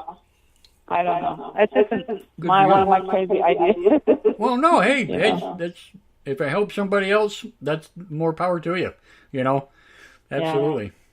I wish I had those tools that I could do that. You know. I really do. Yeah, I know. Me too. It's sad. It's a sad thing. I hate seeing people. You know, and I feel, I feel for people. But there again, you know, I've seen a lot of other things too. And don't get me wrong on this. I'm not saying all homeless people are this way, but I've seen the scammers on the street that look homeless and take your money and they run back to their Cadillac and drive away. You know, and I've seen alcoholics and drug users and blah, blah, blah, blah. You know, I've been down them roads, you know, and whatever. So, you know, that stuff does exist. And I think some of that probably blindsides a lot of other people that would help, but they're afraid to because they don't want to give it to somebody like that. You know what I'm saying? So, unfortunately, you know, that's what happens. And, you know, but I have to trust people. I have always trusted people for their word. If they lie to me, they lie to me, and they go drink it up or whatever. More power to them. I made their day happy once again, you know. So that's, you know. And I'm like you. Yeah. I mean, sad, I'm like but that's, you. you know. Yeah. If I can help, I will. If I can't always, right. But if I can, I. Yeah. Sharon mentioned, you know, she's like the Amish. You know, the Amish in Lancaster, PA, you know, and that's, you know, and that's true. The Amish, you know, they kind of live off the grid and they do quite well, but it's a religion, you know, whatever. But it is quite the deal. And they work hard, you know, they really do. They work hard. But Philip says, we are the... I that pay kind to of live envy for free them will. that they live that simplistic life. Right, right. Yeah, Philip Hernandez, he's in. He says we are the only species that pay to live in the free world. Yeah, ain't that the truth?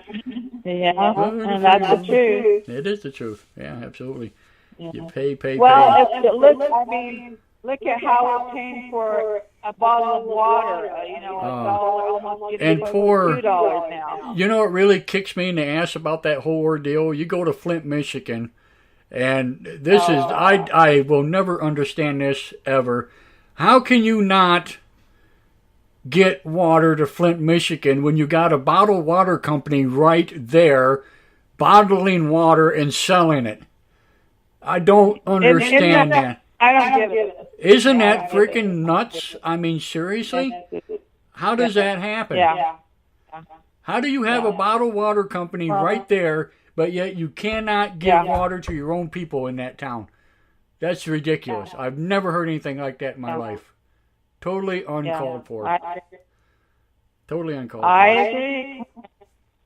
Well, all the stuff that's going on in the world. I mean, like the fires in Greece. Oh my gosh, in Canada. Volcanoes in Yes. Hawaii.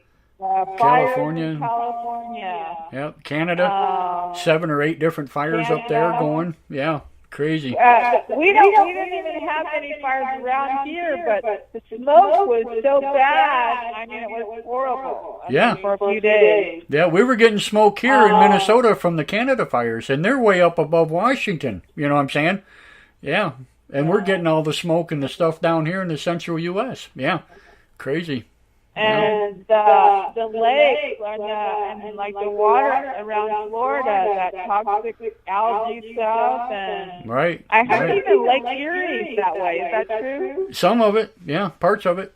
Yeah, it sure is. Yeah, it sure is.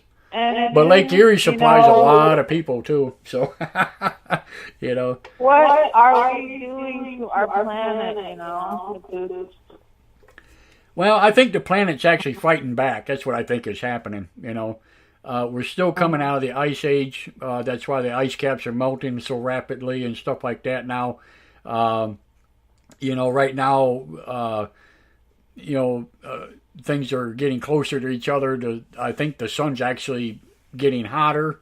I may be wrong on that, but that's just my opinion. I think there's a lot of variables there. I really do. This year, the heat was, it was, to me, this year, it was literally unbearable. Mm-hmm. You just go outside and it feels your skin burning. Oh, absolutely. Absolutely. Literally burning. You could go sit outside and, just sit out the day and you wouldn't be too bothered. But now, it's like painful. That's right. I've heard a lot of people say that. Yeah. Mary Jane Jarvis is with. Hello. How are you, dear? Yeah. It seems so much hotter. Oh, it is. So, it's crazy. To me, if it's going to be that hot, that means water's going to evaporate. Absolutely. Yep, absolutely. Well, they did that deal there in California, where the water was evaporating. So they put those black plastic balls in the reservoirs to keep the sun's rays off the water so it's not evaporating so quickly, So they spent millions upon millions of dollars to put black plastic balls in the reservoir, to keep it from dissipating in the air. I wonder if it works. It does, but it's, Costly.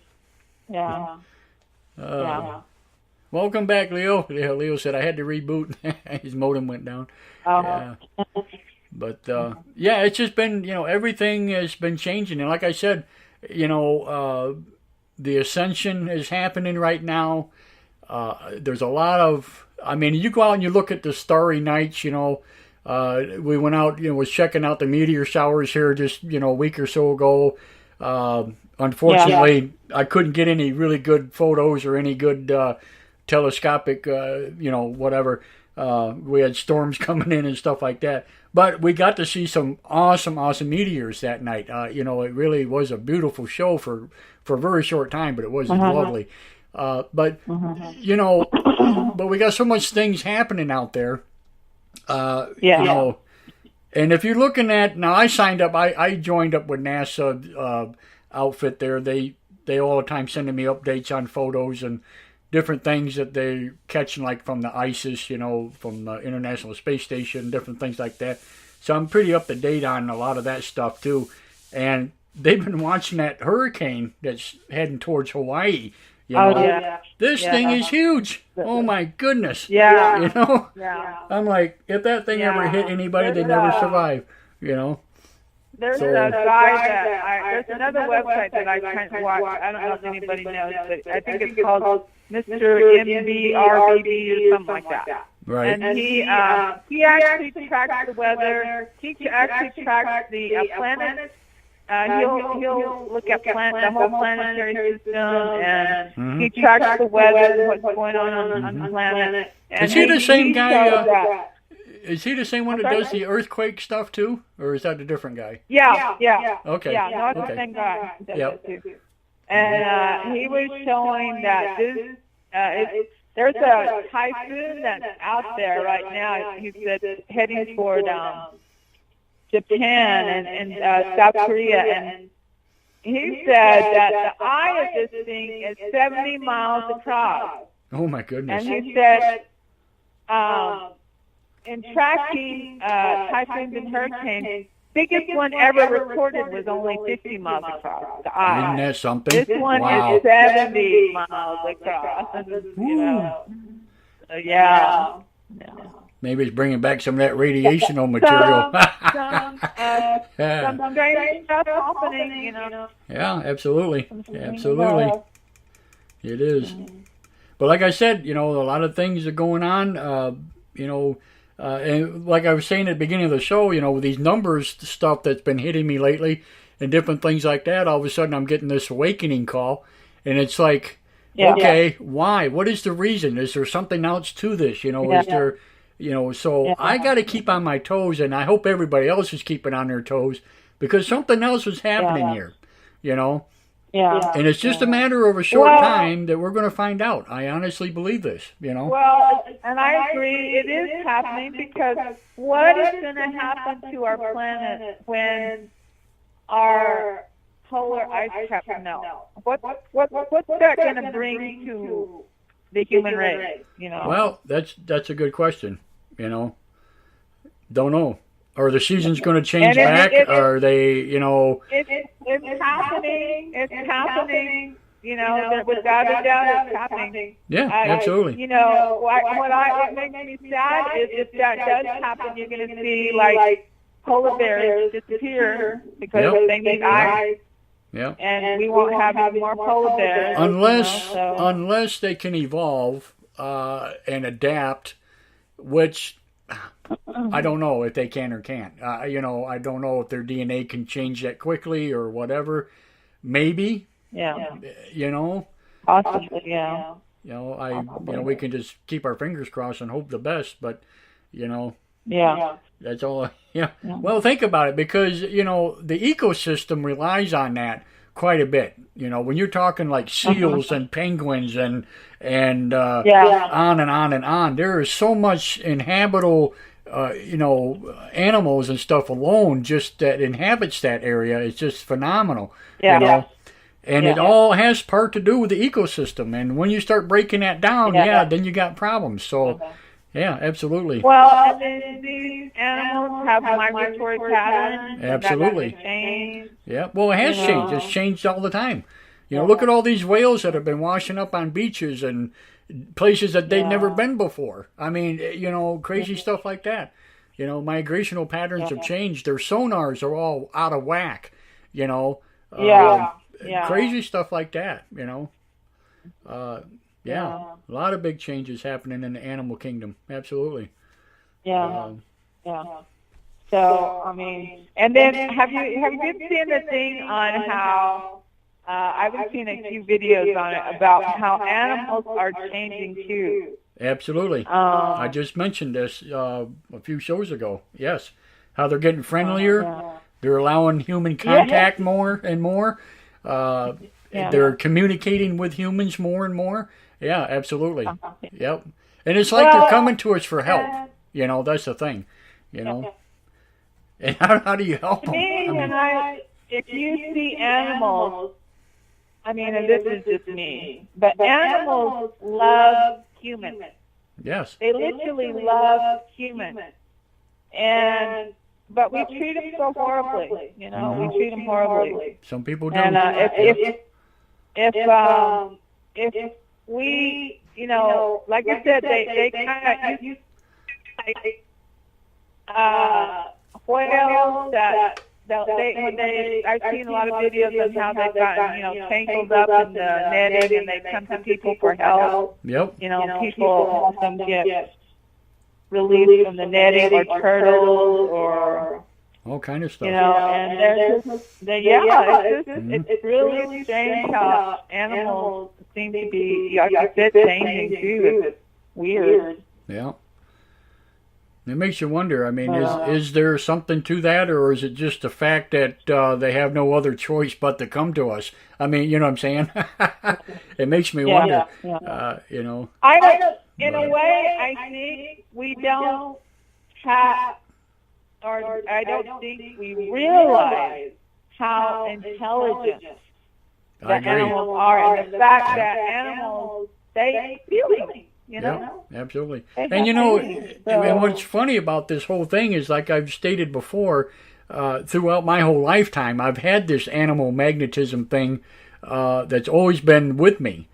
And, you know, and it's just ironic how that works. And now, in today's, you know, we're saying, you know, these past few years or whatever, people are really starting to notice it more and more with themselves. So, you know, I'm just glad I'd had it my whole life. You know, I feel real fortunate to have that. But, you know, I think it's ironic. But now more and more people are seeing it, and they don't understand it. They're like, how can this be? They're supposed to be wild animal. They're supposed to tear us to shreds. And, you know, they're jumping in their vehicles with them, licking them and eating their ice cream cones and doing whatever. You know, I mean, it's like, you know what I'm saying? Yeah. Exactly. It's funny, you know. Exactly. It's funny. It is. It is. It's amazing. It is amazing. Absolutely. I agree. So things are definitely changing. But you know, the but mindset. Like I said, we've never given animals, you know, we just think we're so above animals that we don't even give them an inkling of credit for their intelligence, you know. Right, right. Well, when we find something that's halfway intelligent, what do we do with it? We cage it up, we put it on display, and we, you know what I'm saying, we torture the poor damn thing. You know what I'm saying? That's what happens. So they're better off not showing us intelligence, to be honest with you, you know, because somebody would go out and try to kill it or do whatever. Yeah. Exactly. That's sad, but that's the truth. And the other thing, I think we don't give the ancients credit for their intelligence. I mean, that's true. In fact, they built the pyramids, they built the Colosseum, they built, you know. Somebody did. Even back then, they made tools that today we don't understand, you know. Absolutely. They did surgeries. We don't. They did Did you see that one deal where they had the eye tool where they actually could take cataracts off people's eyes? They knew about that back in ancient Egypt times. Yes. They were actually doing not laser surgery, but they were doing cataract removal with these. Oh wow! Yeah. And smart. We don't give them the credit. No, you know, absolutely not. No. And of course, you know, what did the ancients do? And you know darn well they saw many aliens. Absolutely. You know, absolutely. They've had help. They had people there guiding them. I'm sure they did. They had to. You know, no doubt in my mind. No doubt in my mind.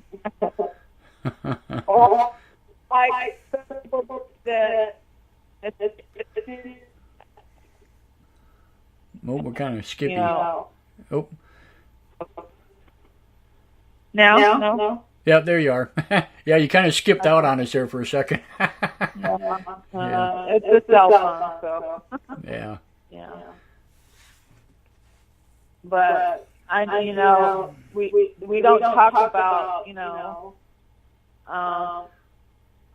what there's possibilities, there to me, not like we should, Absolutely. So I don't know. No, I totally agree. Well, one thing's for sure is we got things happening right here and now that we really need to start paying more attention to. And, like I stated earlier, with these messages, like from Oli and, these young ladies and stuff, and even Leonard's been talking about it on his show, and stuff like that. We need to kind of perk up a little bit and start paying more attention, to our surroundings and stuff. And like I said, there's a number of things that happen to me, these numbers.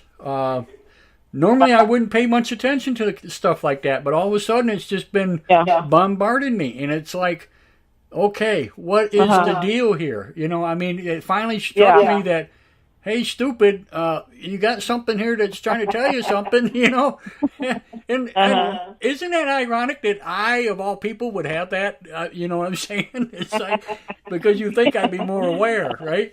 No. Yeah. I am now, but, Well, yeah. So it happens. That's awesome.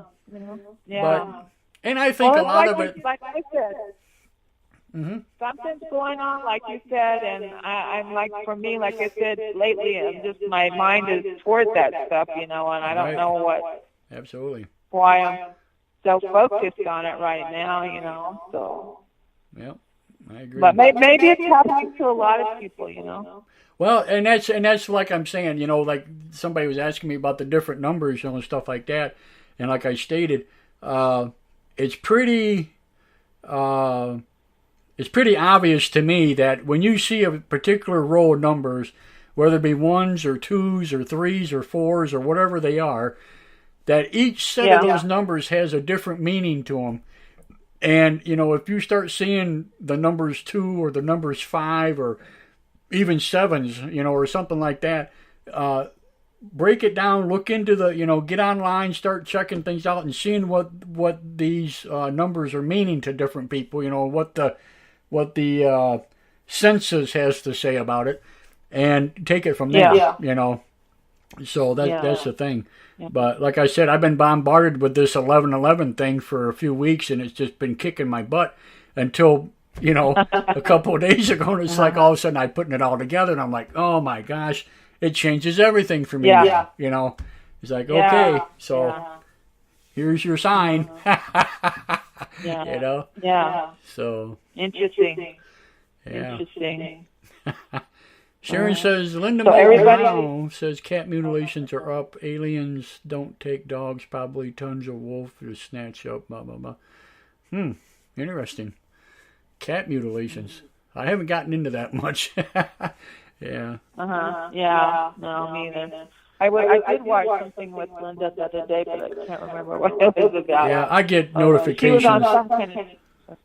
Yeah, I get her notifications about her being on live, YouTube and stuff. And I used to watch her all the time religiously.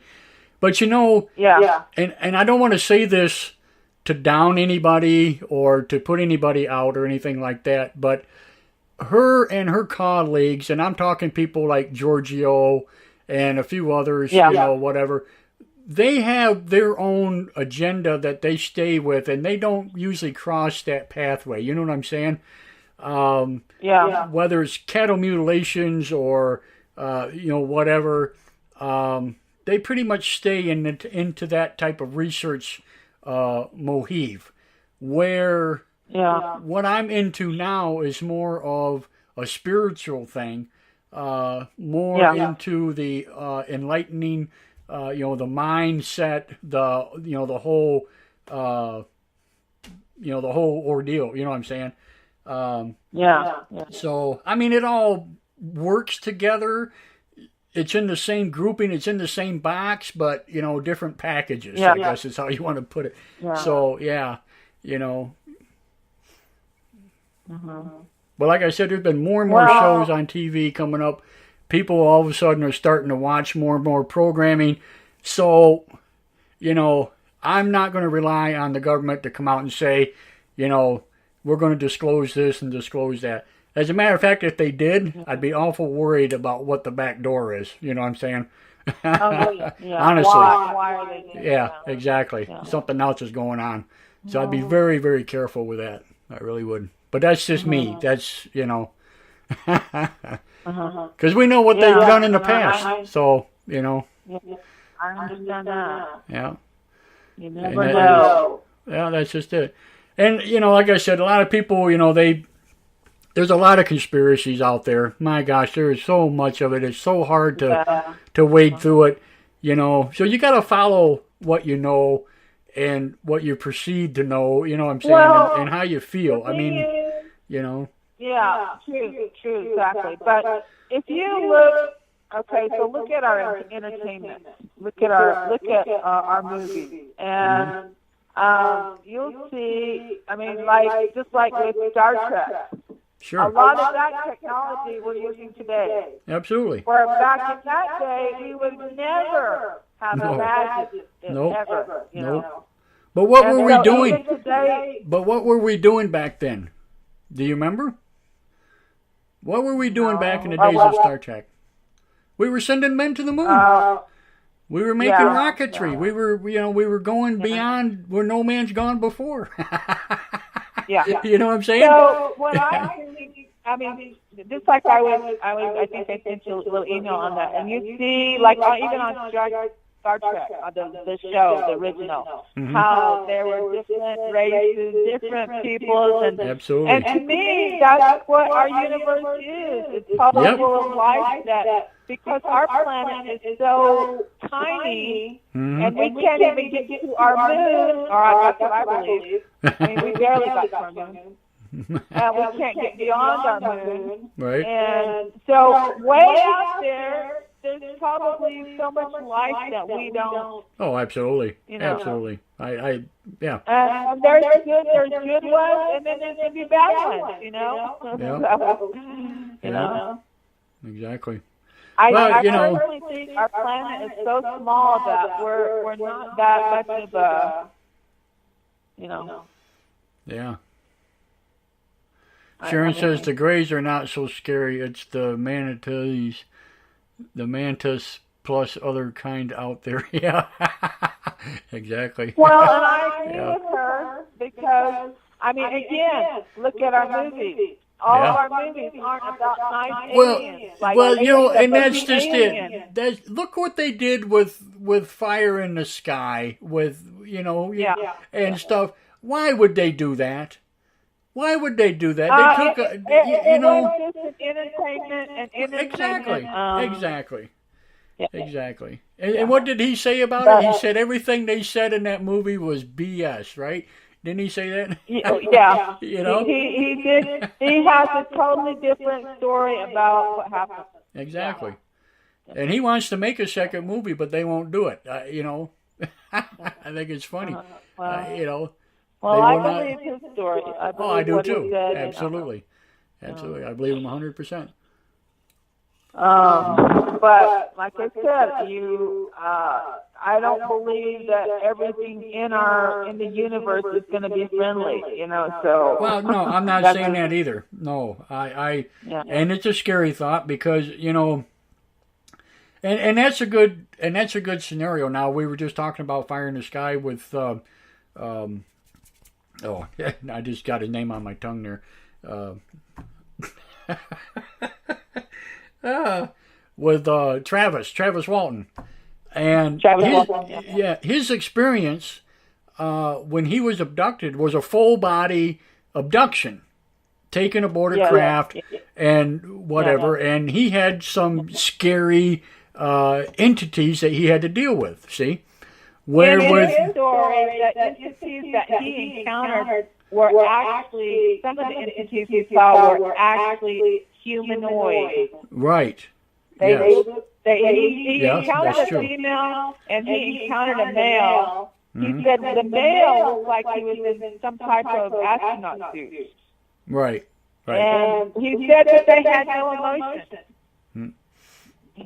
No emotion whatsoever. They were just like Kind of blank. and whatnot. Right. Yeah, Like a robot. Yeah. Yeah, maybe a clone. Who knows? Maybe it was a clone. Maybe more AI than anything, artificial intelligence. Yeah. Absolutely. One of the parts of his story that really fascinated me, though, is when he said when they were guiding him out of the particular ship he was in, he said they come down this ramp, and he said, as far as you could see, he said there was ships in this like huge hangar type thing. Ain't that something? And he said, yeah, isn't that crazy? Like, oh my God. Yeah. Just think they released all them on us, right? Yeah. Can you imagine seeing them all in one place? Oh my goodness. People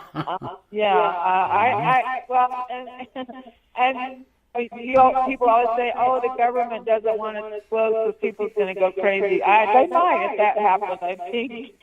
Yeah. Well, look what happened back with War of the Worlds, back when what's his name did that over the radio of all things. Oh yeah. And people got killed over that ordeal. You know what I'm saying? Yeah. So, but there again, that was a different time, a different era. But I believe people in today's society, and I've said this before, I've gone out and asked people straight out, do you believe in another life, than ours? And I'm getting a better response now than I did 10 years ago, I mean, I believe too, but I think say look up in the sky and you saw hundreds of ships, we would be shocked. Oh, I'd be digging a hole in a heartbeat. Yeah. Honestly, you don't know what's happening. We all believe, but if we looked into the sky and saw our skies covered with ships, we would be... You'd definitely be frightened, no doubt about it. Yeah. Would you be suicidal over it or not? Or would you, you know what I'm saying? That's something that, you'd have to deal with at the time. Well, but like you said, you never, are they going to be hostile? Are they going to be friendly? You don't know. You don't know. Are they going to want to give you for lunch? But you know what? And here's the thing, and this is the way I look at it right now. Because of all the abductions and because of all the visitations and all the other things that have happened in this world, and the sightings and whatever, honestly, I think if they were going to be that hostile, it'd have been done already. Now, that's not saying that it hasn't happened in the past, because we know that there were wars here. We know that there was places destroyed, and blah, blah, blah. But, you know what I'm saying? I said, if you leave like the Hindu, I think it's the Hindu or the... Marabar. What is it called? Yeah, where they had wars in space, you know. Yep. And those were written a long time ago. Yeah, they were eyewitnessed and actually documented. Yeah, absolutely. Yeah, absolutely. So, Sharon says Space Force. Back to what I say. I mean, yes, the possibility that encounters are going to be friendly, but I know people like some of the people on the show that, and who, talk about the friendly ones and the good ones, but it's just me. I know that not every encounter is going to be good, and that's where we have to be on our toes, So. Well, absolutely. And it's and you know what though, the way you have to kind of look at that is, it's just like driving to a city. Right here in the United States or anything, you're going to have good people on the shoulder of the road, and you're going to have bad people on the shoulder of the road. So, I mean, it's just, Exactly. That's the whole thing. So you can't scare yourself or keep yourself in the scare zone. And that's the thing I got to tell people is keep an open mind. I mean, and it sounds frightening, and it is kind of frightening, but until it happens, what do you say? And who knows? Maybe we've been, blessed that we're kind of overlooked, possibly. Well, that's maybe very we don't possible. want what's coming. It's very Maybe we possible. don't want what's coming from outer space. Exactly. I don't know. That's very possible.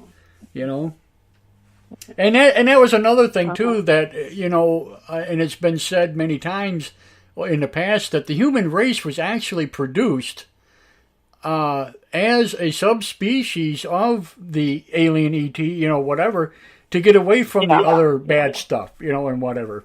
Unfortunately, our marker isn't right, and something like I believe it was, yes. Mm-hmm.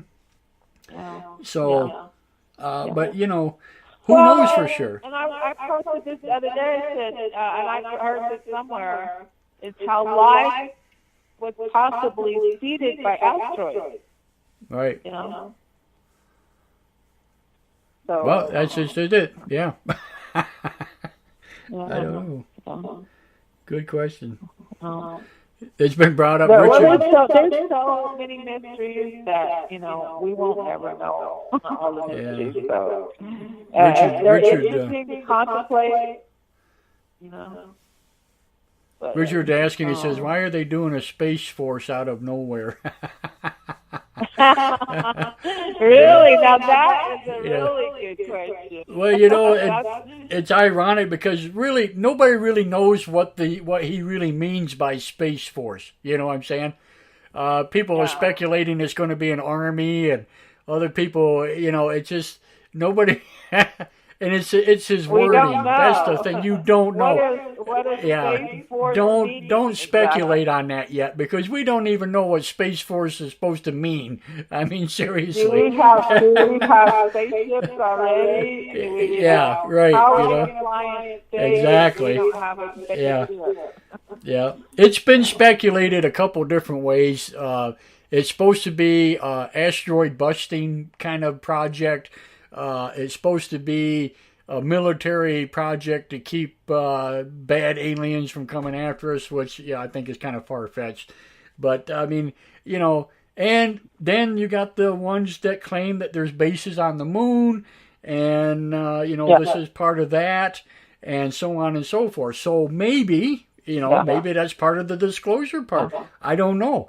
But we don't know. No one's come out and actually said what Space Force, what the definition of Space Force is supposed to be. Wouldn't that be funny if it was Trump that disclosed?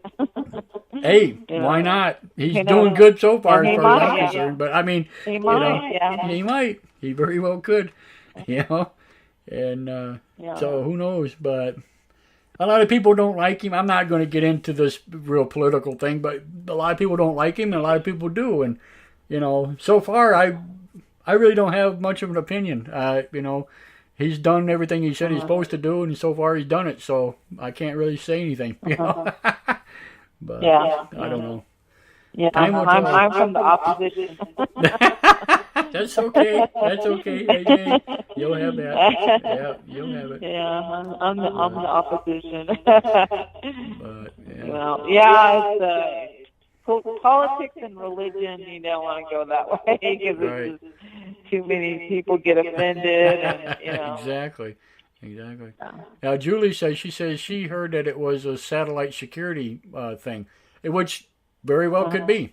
Like I said, so far we haven't got the true definition of it. Yeah, that's what's crazy about it. If the satellites were hit by, maybe another country or whatnot, we would go crazy without our cell phones, Oh yeah. I think hardly anybody has landlines today, so Yeah, that's true.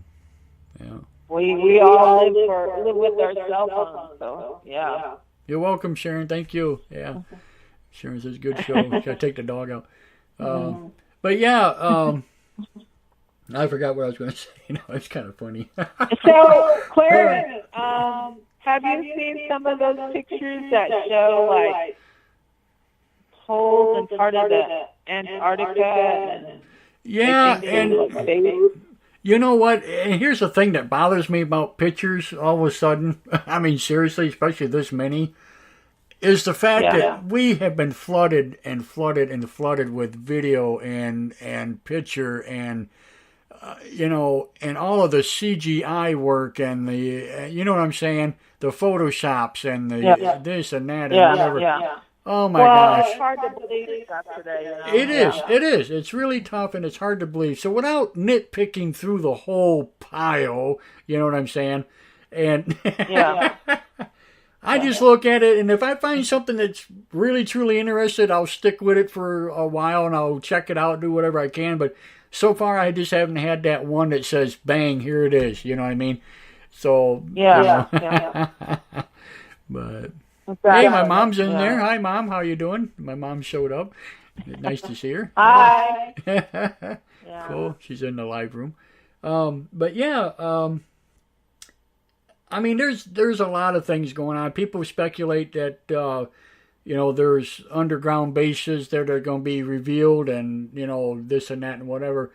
And this goes all the way back to the Admiral Boyd situation where he supposedly went underground and this and that, which there's a lot to that story. And some of it's not true, but people don't know that, and some of it is true, and people don't know that either. So, a lot of things, even from the past get so out of whack, it's just unbelievable, and people run with it, and it's funny, but. Definitely. But. Definitely.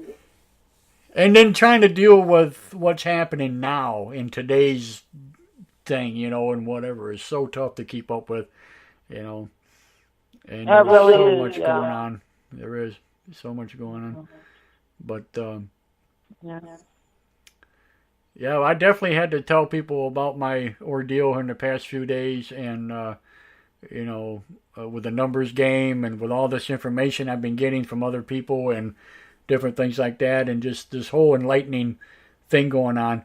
And like I said, it made me change my outlook a little bit on my past and, what's going on in the future and stuff, and kind of connecting the dots. So I got another good couple puzzle pieces, put back into my puzzle. So, which works for me. I mean, it's cool, and I like that. That's good. So, it very well gave me a few more answers. But and maybe more, that's how they are becoming more aware, I guess, Well, exactly, and I hope it keeps going that way. You know what I'm saying? And we're going to find out. Hopefully between Leonard and myself, a couple other podcasters and whatever, going down these rabbit holes, and we'll get there, one step at a time. But we'll figure these things out, And I'm excited about the mission to the sun. Didn't they send that? Yes, they just launched it here just a few days ago, and it's on its way. So very interesting. Absolutely. That's going to be interesting. My name is on board that. Did you know that? What? Yeah. Absolutely. Yep. Yep. How did that happen? Well, way back when, I don't know if it's still on my profile page or not, but I became a Martian way back when they sent the first probes and stuff out, and they put people's names on board, and whatever, they sent them out in space. Yeah. And well, they had this kind of the same thing happen with this ordeal, where they send it into the sun, So, yeah. I got on board, and I'm going to be a flash in the pan. That's kind of ironic. That's awesome. Yeah, pretty cool, huh? But, I do that. I always hook up with that crazy stuff like that, just for grins and chuckles, So, yeah, my name's on that rocket. Awesome. Yeah, pretty cool. That was awesome. Yeah. Wow. That happened, way back when they first planned this, they were doing that. And actually, I think I posted about it, and I sent out a bunch of invites for people to go do that. I don't know how many people actually paid attention to it, but yeah. So, pretty cool. That's cool. So, this is kind of going off left field, but can I ask, did you ever get the Ormus?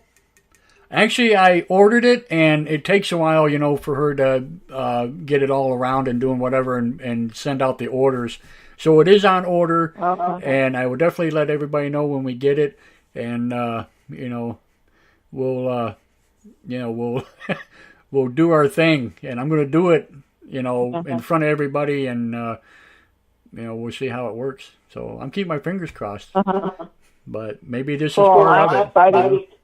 Yeah. I'm excited to hear about that. Yeah, maybe. I mean, and here's the thing, with all this other stuff coming together for me as it is, maybe this is just one of those things that I need to do too. You know what I'm saying? And maybe this is all part of it. So why not? I'm going to give it a shot. Absolutely. So we'll see. Cool. If it gives me better health and longer life, then hey, more power. Exactly. I need it. That's always a good thing, Absolutely. Absolutely. I definitely need it. So we're gonna do a thing on it. But, and I read all the reviews on Tony's stuff and, different things that people have said about it and whatever, and they swear by it. So, I'm game. Yeah. And she was an awesome guest. I loved her. Fantastic person. Yeah, I thought so too. Absolutely. I hope people subscribe to her channel and whatever, because matter of fact, she just posted a new one today, a new video. So I've yet to check it out, but I'm going to. But yeah. So have you ever gone to any of those like Alien Con things? Back a long, long time ago, and it really wasn't. It was one out of Roswell that they had, and it wasn't called what it is now. I forget what the hell the name of it was back then. But it only lasted for like 2 days. It was on a Friday and a Saturday, and I got there late on a Friday. I was truck driving at the time, and I wound up spending the night just outside of Roswell at a really cheesy little truck stop out there. And then I went to it. I took a taxi, and I went to the convention thing or whatever the next day. Yeah, that was pretty cool.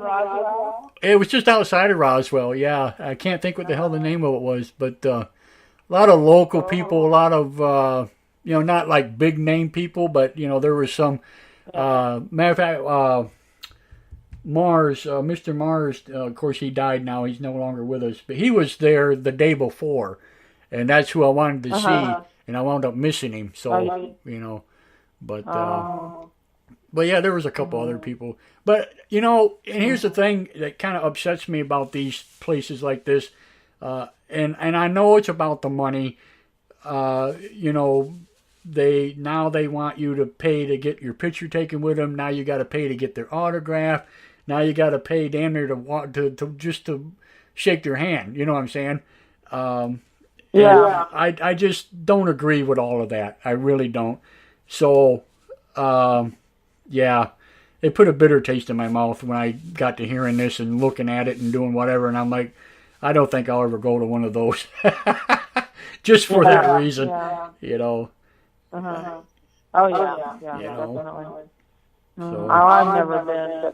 I would rather come down to your area, meet your brother Mike, and those people, and you know what I'm saying? That's the places I want to go to. To me, they're more, and people like Gary Davis and these other ones, to me, they have more going for them than the rest of these other guys. And I hate to say it that way, but that's just me. I mean, that's, and they're bringing out the real stuff, and they're doing the work and whatever. So, My brother he's sterile this year, a whole lot this year. So he's been going around. So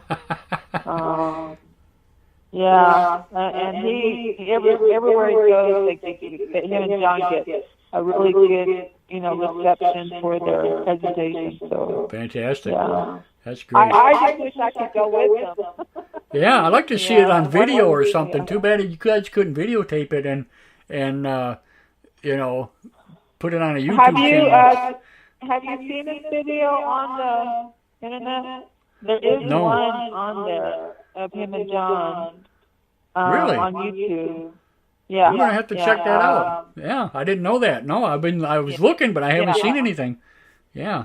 I'll send you a link on that one. Yeah. Cool, do that. But Yeah, if you don't mind. They do. There's a presentation they did. Well, they've even got TV show offers at times to do a show on what they know, but it just hasn't gone through yet. So. Ah, cool, fantastic. And I think that's awesome that happened with them because, here we are. We've been talking to them on our show and stuff, and all of a sudden, they're becoming mainstream. And I'm like, wow, I knew them guys when they weren't that way. They were real people. I love it. I love it. I think it's great. I love it. Yeah, your brother and John are just awesome. And my brother, he's down to earth. He is, absolutely. And his experiences, my brother is a federal police officer. So being that he's a Navajo Ranger, he actually has to do an investigation when something happens. Yes. Like if somebody, like an elder, may call him and say, hey, my cattle's been mutilated. Why are my cattle being mutilated? Right. I mean, he has to go out there and investigate it, absolutely. Or you'll have an elderly say, we have a Bigfoot sighting. Come and investigate this. And he will have to go and investigate it, Yeah, ain't that something? Yeah. I love his stories. He's got some awesome stuff. Yeah. Plus, he's got the plaster cast. He's got that plaster cast of Bigfoot, and different things like that. He actually has 2 plaster casts of Bigfoot feet. Yeah. Ain't that something? And you can even see the detail of the toes. Yeah, that's crazy. Yeah, I know. Like the fingerprints. Yeah, like the toe print. Yeah. Oh yeah, you can see the toes. Fantastic. I mean, yeah, and they're big feet. That's awesome. Yeah, I loved having him on the show. That's fantastic. Yeah, we're gonna have to get him back here so we can find out what he's doing lately and whatever. Yeah. No kidding. He's seen UFOs. He's of course he's talked to lots of people, and they were out one time and they believed they encountered a Bigfoot, but the Bigfoot actually chased them away. It was throwing big, huge boulders at them. Right. And and then he's had a lot of paranormal activity happen to him. Yeah, that money out of the air thing is the one that got me. Oh my goodness. Yeah. Yeah, he has helped people that have had paranormal, because he uses tradition with that to when they encounter these type of entities, so. He does it from his heart, and so absolutely. His only concern is to help people, and so it's a lot of interesting stories about him. That's so cool. And I'm like opposite of my brother. I'm like not interesting, so I love to hear his stories and the things that he encounters and talks about. So. I think it's awesome. I'm kind of lucky in that aspect. So I think it's awesome. Lots of interesting stuff, yeah. So if I hear of another show that they're doing, I'll let you know. Maybe we can post that on the site. And then, absolutely. Yep. I definitely will.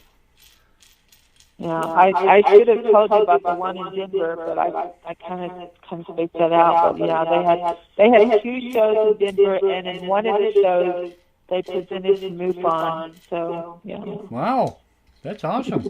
Yeah. Wow, that is so cool. Yeah, I'm so happy for him. I'm glad it's working out. Yeah, I'm totally glad it's working out for him. I think that's great, man. And then they get to talk to a lot of people like Travis.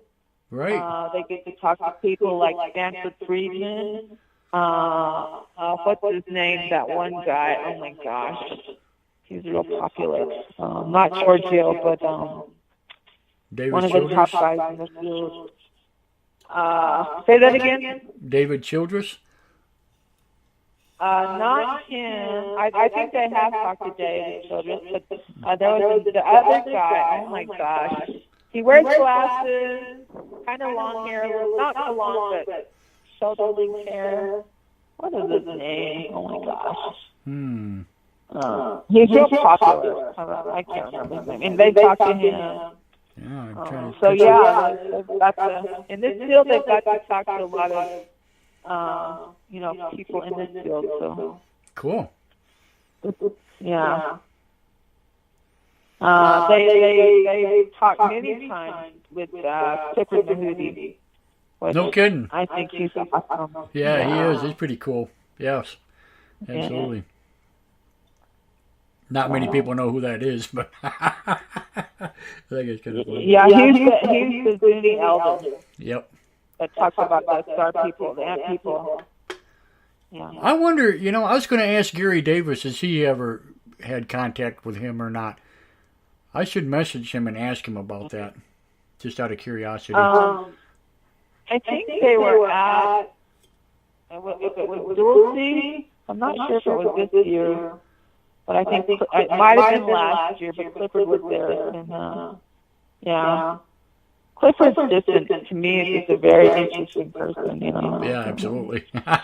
I mean, I've never met him personally, but I would love to. But just the stuff I've seen from what my brother says and all this stuff. So. Well, I know your brother talked about him pretty high regard, so, yeah. Yeah. No doubt about it. Very. So, any other questions from anybody on the site? No, not really. They're just kind of listening. Anybody have a topic you want to talk about? Yeah. Yeah. I miss him. I wish Tim was on here. Yeah. Well, that's just it, too. Now, I don't know, like I said, if this will take more than one caller at a time or not. I don't know how this works. So. Yeah. Ooh, I hope I'm not hogging it. Does somebody else want to talk? No, because I haven't. No one else has come in the chat or said anything. So or anything like that. So we're good. But to be honest with you, with that being said, we are pushing the 2.5 hour mark right now. Are you serious? Yeah. Can you believe that? I can't believe I've been on this long already. Yeah, we started at 6. On this time, do you have a limit like you did on the other show? Actually, with Spreaker right now, I have a 5 hour limit. The only thing is Facebook Live itself has a 4 hour limit. So I'll run out of Facebook time before I run out of Spreaker time, if you know what I'm saying. Which is okay. I mean, 4 hours is a long deal. And we've done them in the past. Obviously, Omar and myself have done them in the past. Well, we did a 24-hour one that one day, that marathon we did.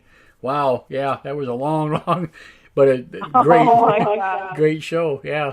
But we had speaker after speaker after speaker on, and yeah, it was just awesome. But 24 hours? Well, it wound up being like, I think it was like 12 or 14 hours, I think is what we wound up actually doing. Because some of them dropped out or did whatever, but yeah. Either way, it was an all day, all night affair. Is that posted on your site then? Yes, it is. Yes, they're broke down in, like I said, like in 4 hour increments, and I think there's 3 or 4 of them there that are together. But yeah, they're back. I want to say November of last year or something like that. November or December, first part of December maybe. Somewhere on there. I'd have to look. I'll be honest, I don't remember the actual dates. I'd have to look it up. But yeah, awesome show. We had Stephen Strong and Evan in there, a couple others. Just fantastic people. So awesome. I'll have to go back and listen to that. Yeah. It was an all-day thing, but awesome information. My mom's asking, where are we going with drones? Gosh, you know what? That's a good question, and where haven't they gone with them so far?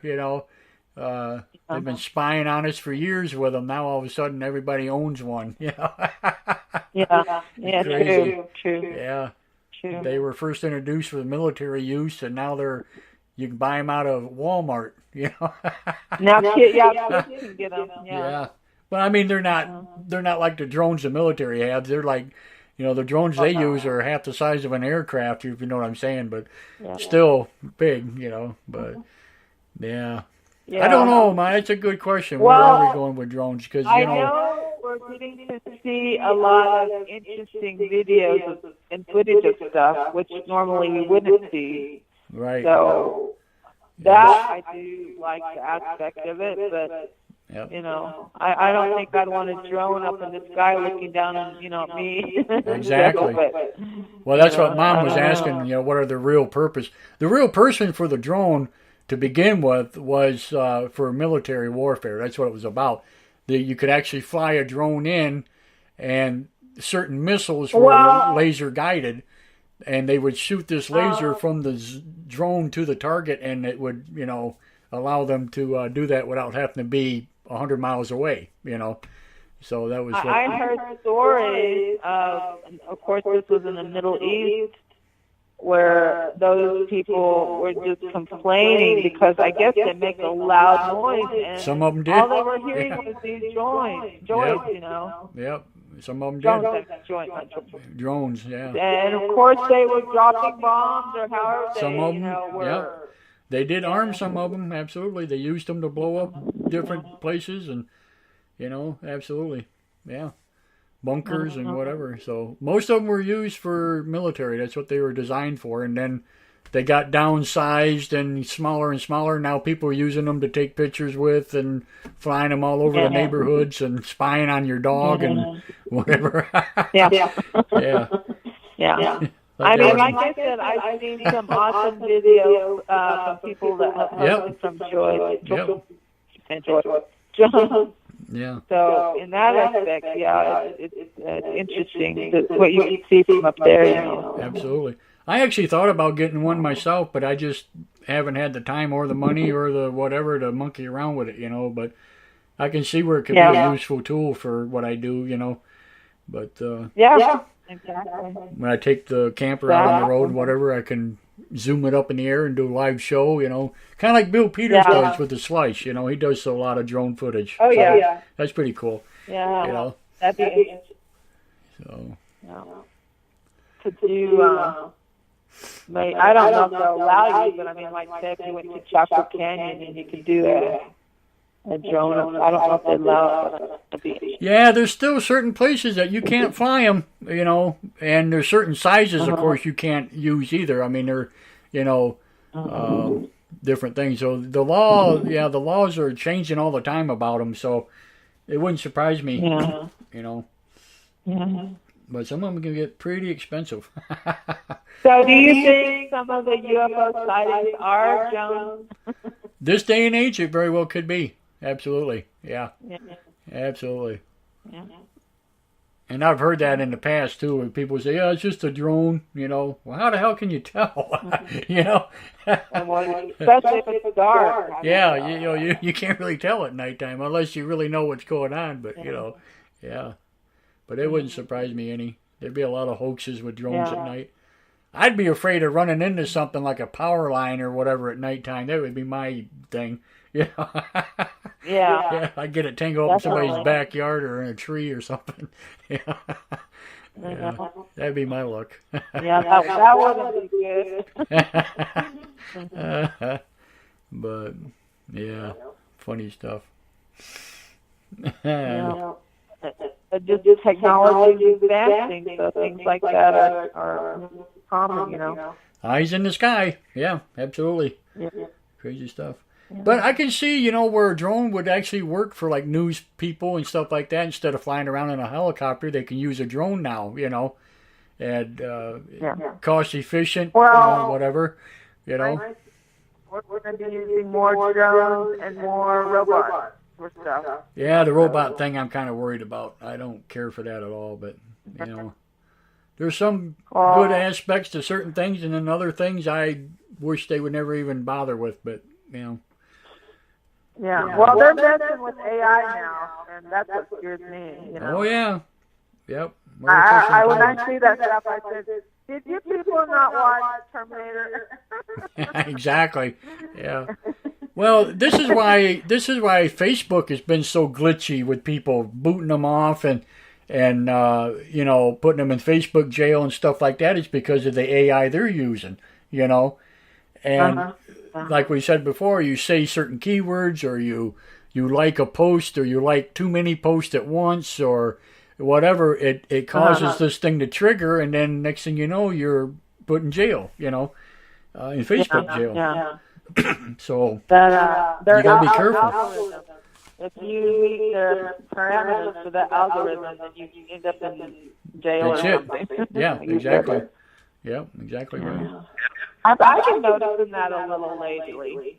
I keep getting saying that I'm spamming, and I'm like, I'm not spamming. Why are you telling me I'm spamming? I'm not. You know? Yeah, see, you got to be careful. You can't only post so many pictures per hour or per day or whatever, and certain things like that, you know. And you can only comment so many times. You can only like so many times. You can only, you know.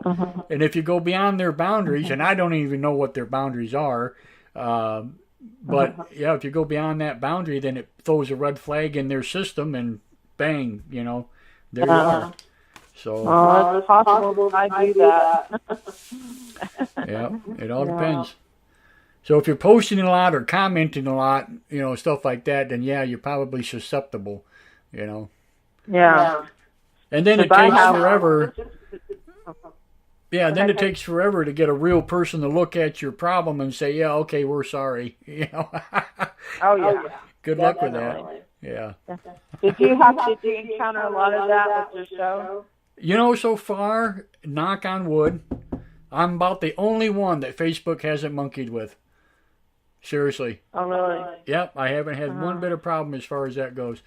But That's good. I will mention that I do belong to part of Facebook's team as far as admin moderator group, you know.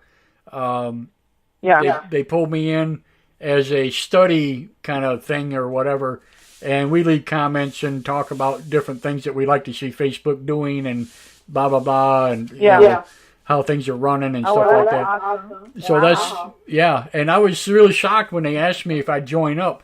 You know, and the only reason why is because I'm an admin of the Ancient Alien Theory, and I have my own page, and you know, this and that. And so I said, sure. You've got 95,000 members now, so yeah, I mean, I can see. Well, it's not just my group. I mean, you know, I just happen to be part of it, and it's an awesome group. You know, I just got selected. I don't know how it happened or why, but yeah, crazy. But that. The Ancient Alien Theory group, you know, with Kimberly and Yvette and Matt, David, you know, Mabin and all them guys, and Jamo. I mean, there's just tons and tons. And Rebecca, you know, great admin, great moderators. Bill Peters is one. You know, have you ever has Matthew ever been on your show? Oh yes, yep, he sure has. Yep. Really? A couple of times. I'd like absolutely. to hear him. Yep, had him. Matter of fact, I'd had his brother on a couple of times, which I haven't heard him in a very, very long time. The last show, how about I'm trying to think. What, is that how you say his name, Jamel? Jamel? No. Matt is the only one, I think, out of all of them that's ever been on my show, and Bill Peters. But Bill, you know, me and Bill corroborated on other shows. You know what I'm saying? So. Because he had the slice, and then I have, you know, this one, so we kind of went back and forth on each other's shows. Does he still have that show? Well, as far as I know, yes. I just haven't seen anything new with it lately, so I don't know. We're gonna have to talk to him and see what he's doing. But need to get an update on him. See what's going on there. He had some pretty good stuff, you know. He was supposed to go check out a site that he found up in his neighborhood, up in his neck of the woods, that he was going to check out. It very well may be a man-made structure, you know. Oh, really? Yeah. And I don't know if he's working on that or not, or, you know, what the deal is, but it'd be nice to get an update. Yeah. Mm-hmm. Pretty cool stuff. Something that he found. Okay. So. Well, I enjoyed talking with you, Clarence. Oh, I enjoyed having you. Thank you very much for calling in. At least we know it works, and it sounds great. So this is pretty cool. Yeah. We'll have to see if it works for more than one, though. Yeah. Yeah. Yeah, well, that's okay. That'll be interesting. It's fun when you get more than one. Exactly. Daniel Hutt. He says, I saw what I thought was a light aircraft fly low over the city. It was a very clear winter's night, stars out, no cloud. I became interested in the aircraft as it was traveling very slowly and produced, and I can't read the rest of it. Oh, I'd have to read it over here. Produced zero sound. All of a sudden it just disappeared. Huh. Wow. When I wish it could happen. Mm-hmm. It was like him, he saw. And he saw it in the city. So you know darn well that there were other Oh, absolutely. people who saw. So to me it'd be interesting to get collaborations where you get many people who see the same thing, Absolutely. Yep, absolutely. And that's what I was It's saying. kind of hard to do. Yeah, and that's the thing that gets you about things like this because, well, take the Arizona Lights, for instance. Prime example, the Phoenix Lights, I'm sorry. Yeah, the Phoenix Lights.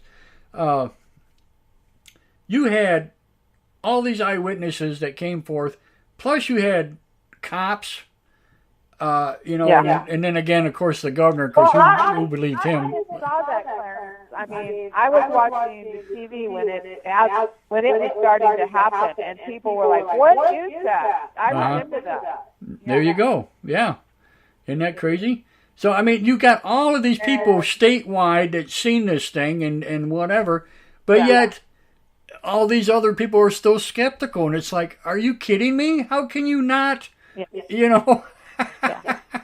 No, it was not flares. It wasn't flares. Well, the ones were. And that's another bad thing about that whole story. There was two sets of different lights going on at that time, and the one set. People saw that thing way and another Flagstaff before they even saw it in Phoenix. Right, and that would be the craft itself that you're talking about. Yes, and that is correct. You're absolutely right. But there were another set of lights that they seen at the stadium. You remember the stadium deal? And they seen the lights dropping down over the mountainside and whatever. Those were military flares. That was definitely military flares.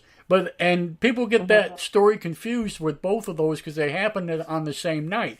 And that's not the case. There are two different sets of lights on the same night. The thing that I saw, there was nothing dropping. And what that thing appeared, the lights were coming on until it formed that formation. Mm-hmm. They all started just coming on one after the other. They weren't dropping. And, whatever that was must have been humongous. Oh, it was. Yeah. I forget the dimensions of it, but it was like 2 or 3 miles wide or something like that. I forget now what it was. It was phenomenal big. Yeah. Phenomenally big. But it flew from city to city, over town, over city, and people were catching it all the way, and then they got it on radar and they did the whole 9 yards. I mean, it's all been verified, so how do you not, hello. You want disclosure, there you go, Exactly. Yeah. But then the governor did what he did, and it kind of blew the whole thing right out of the water. And after that, it deflated. You know what I'm saying? A government official come forward and make joke of it. Yeah, exactly. When it was a major sighting, and he even said this later. Yeah. Well, too late now, buddy. He comes out and says, "Well, I actually seen it myself. Who cares?" Now ain't the time to do that. You had your chance. Yeah. Exactly. It pissed me right off when he did that. I'm sorry, but Not cool. Exactly. Yeah, not cool. But that just goes to show you how it works, and this is what happens. Yeah, exactly. You know? Exactly. So you had a good thing, you could have said something, and he didn't do it, and he laughed about it. And then he comes out later and says, well, it was real. I'll tell you right now. Yeah, well, too late. Yeah. Yeah. Oh, yeah. Definitely. Nobody's going to believe you. So, yeah. Exactly. Sad. What would be interesting, though, is to be able to collect stories from people, people to, write everybody has a computer today, right? Yeah, absolutely. So write your stories and maybe send them in to you, and you collect them. Yes, absolutely. Maybe a book. Yeah, You yeah. know, maybe Yep, we because can do I that. think.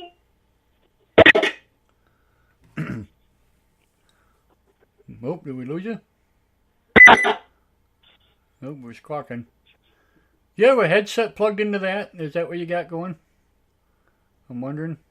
What's that? Do you have a headset plugged into your phone? I don't have good service for him. Oh, okay. But no, yeah, you're right. If people want to write up their story and send it to me, I'd be more than happy to take it. And matter of fact, you don't even have to put your real name on it if you don't want to or whatever. It'd be nice if you could, though, or whatever. But yeah, I'll write on that and I'll send it in. Cool. Yeah. Cool. That'd be great. But send it to my email. That's closerEncounters.info@gmail.com, and in the subject line, just put my story or whatever, and send it to me. And Awesome. and I'll get back with you on it, and we can talk about it, discuss it. If you would like to talk about it on the show or whatever, or if you want me to post it on my webpage or whatever, I'll do that too. Anything like that. Stories, pictures, videos, whatever you guys got. Send it to me. Pictures, videos, yeah. Absolutely. I have a video. Send it along. It's on my old iPhone, and I don't know if I can get it off my old iPhone. So, but I had a video of mine that I saw. So. Cool. Yeah. I'll have to see if I can't figure out how to get it off there. Give it to a kid. They'll figure it out for you. Exactly. Exactly. That's what I do. Here, figure this out, will you? Yeah. It's funny. Yeah, you're right. Okay. Well, any other questions from anybody? No? Oh, Sharon was talking. Says, 14, talking about no, too bad aliens don't take house dogs. Smiley face. Funny. Age 12, 84 years. That would be so cool, Clarence, if you get stories and then have. Absolutely, yeah. And I could put them all together in a portfolio or do whatever, and absolutely. Yeah. That'd be cool. Cool. Soon and he's busy, but maybe he can take some time and get on with us. So. Sure. Awesome. Well, as I said, I always enjoy it, Clarence, and it was kind of interesting. Yeah, thank you very much for calling in. I really appreciate it. Like I said, I'm glad we got to check things out and whatever. And, I will be downloading this. This will be downloaded on YouTube, on my YouTube channel. And it will be downloaded, of course, and I'll put it on my Facebook page and whatnot. So, not only the live recording of Facebook, but we'll do the Spreaker recording also. It will be on YouTube. So you can check them all out, archive it and whatever. So, and that goes instantaneously. Matter of fact, as soon as this show ends, it goes right to YouTube. I have no choice. It's on there. Yeah, it's on there that quick. And it's on iTunes and Apple and whatever and Podbean, whatever. It's everywhere. So it's just on YouTube, where does the show go on YouTube? What's that? Where did the shows go on YouTube? Oh, on the What's Closer it Encounter. called? Yeah, just look for Closer Encounters on YouTube, and you'll find my page there. Very easy. And don't forget to like and subscribe, and every time something new goes on there, you'll get notified that, that I posted something new or whatever. And but all our past shows, every one of our shows are on there pretty much. So pretty cool. Okay. Same thing with my webpage. I put them all on the webpage, and, we're everywhere. Get the word out. Okay. Well, that'll be interesting. Everybody send in your stories. So There you go. Collaborate. Absolutely. That'll be awesome. Yeah. From all of our 95,000 members. No kidding, right? Yeah. So. Okay, Clarence. Well, I'm going to take it. Alrighty, Lee. Thank you very much again for calling in. It's great hearing from you. Great hearing from you. I'm glad we could connect again. It's fantastic. I miss everybody. I know. Our talks that we used to have, that was so awesome too. So. I got to show this on live feed while we're talking. I want to show this. I don't know if you guys can see this or not. This is my notepad.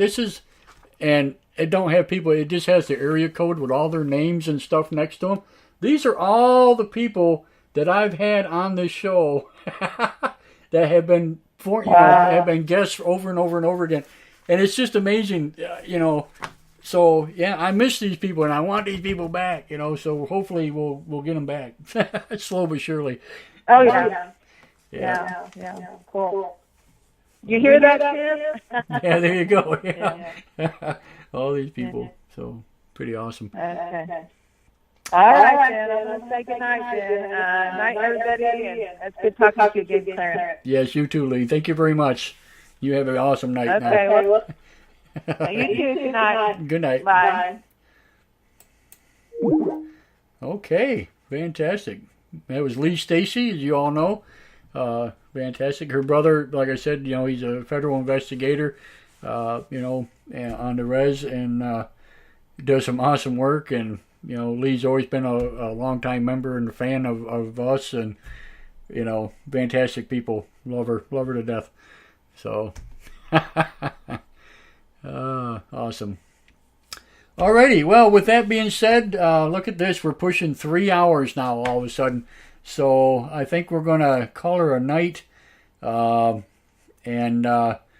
we'll get back with you again here shortly and whatever. But please, though, those who came in late in the show and stuff, please, by all means, go back and listen to the show, watch the live stream, and you'll see what I was talking about earlier in the show and whatnot, and you'll get an understanding.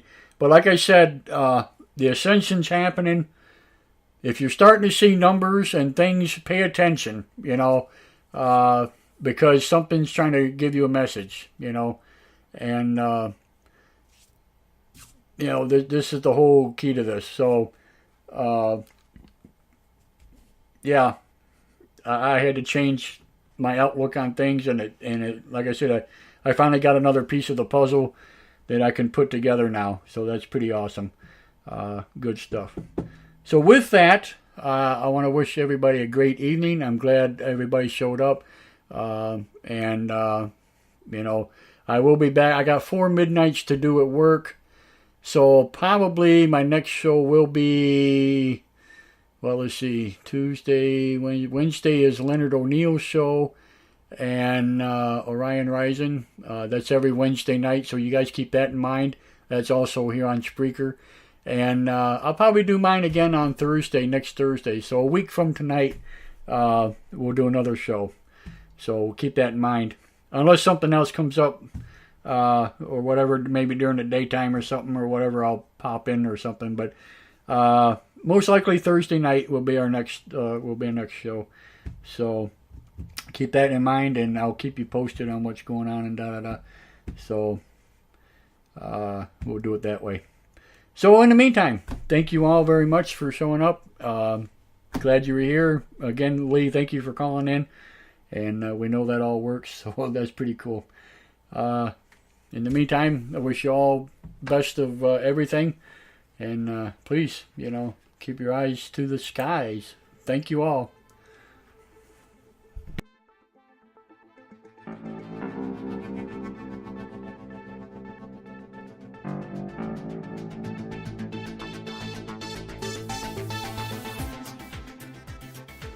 I want to thank you all for listening to Closer Encounters. Please remember to like, follow, and share. And until we meet again, keep your eyes to the skies. Thank you.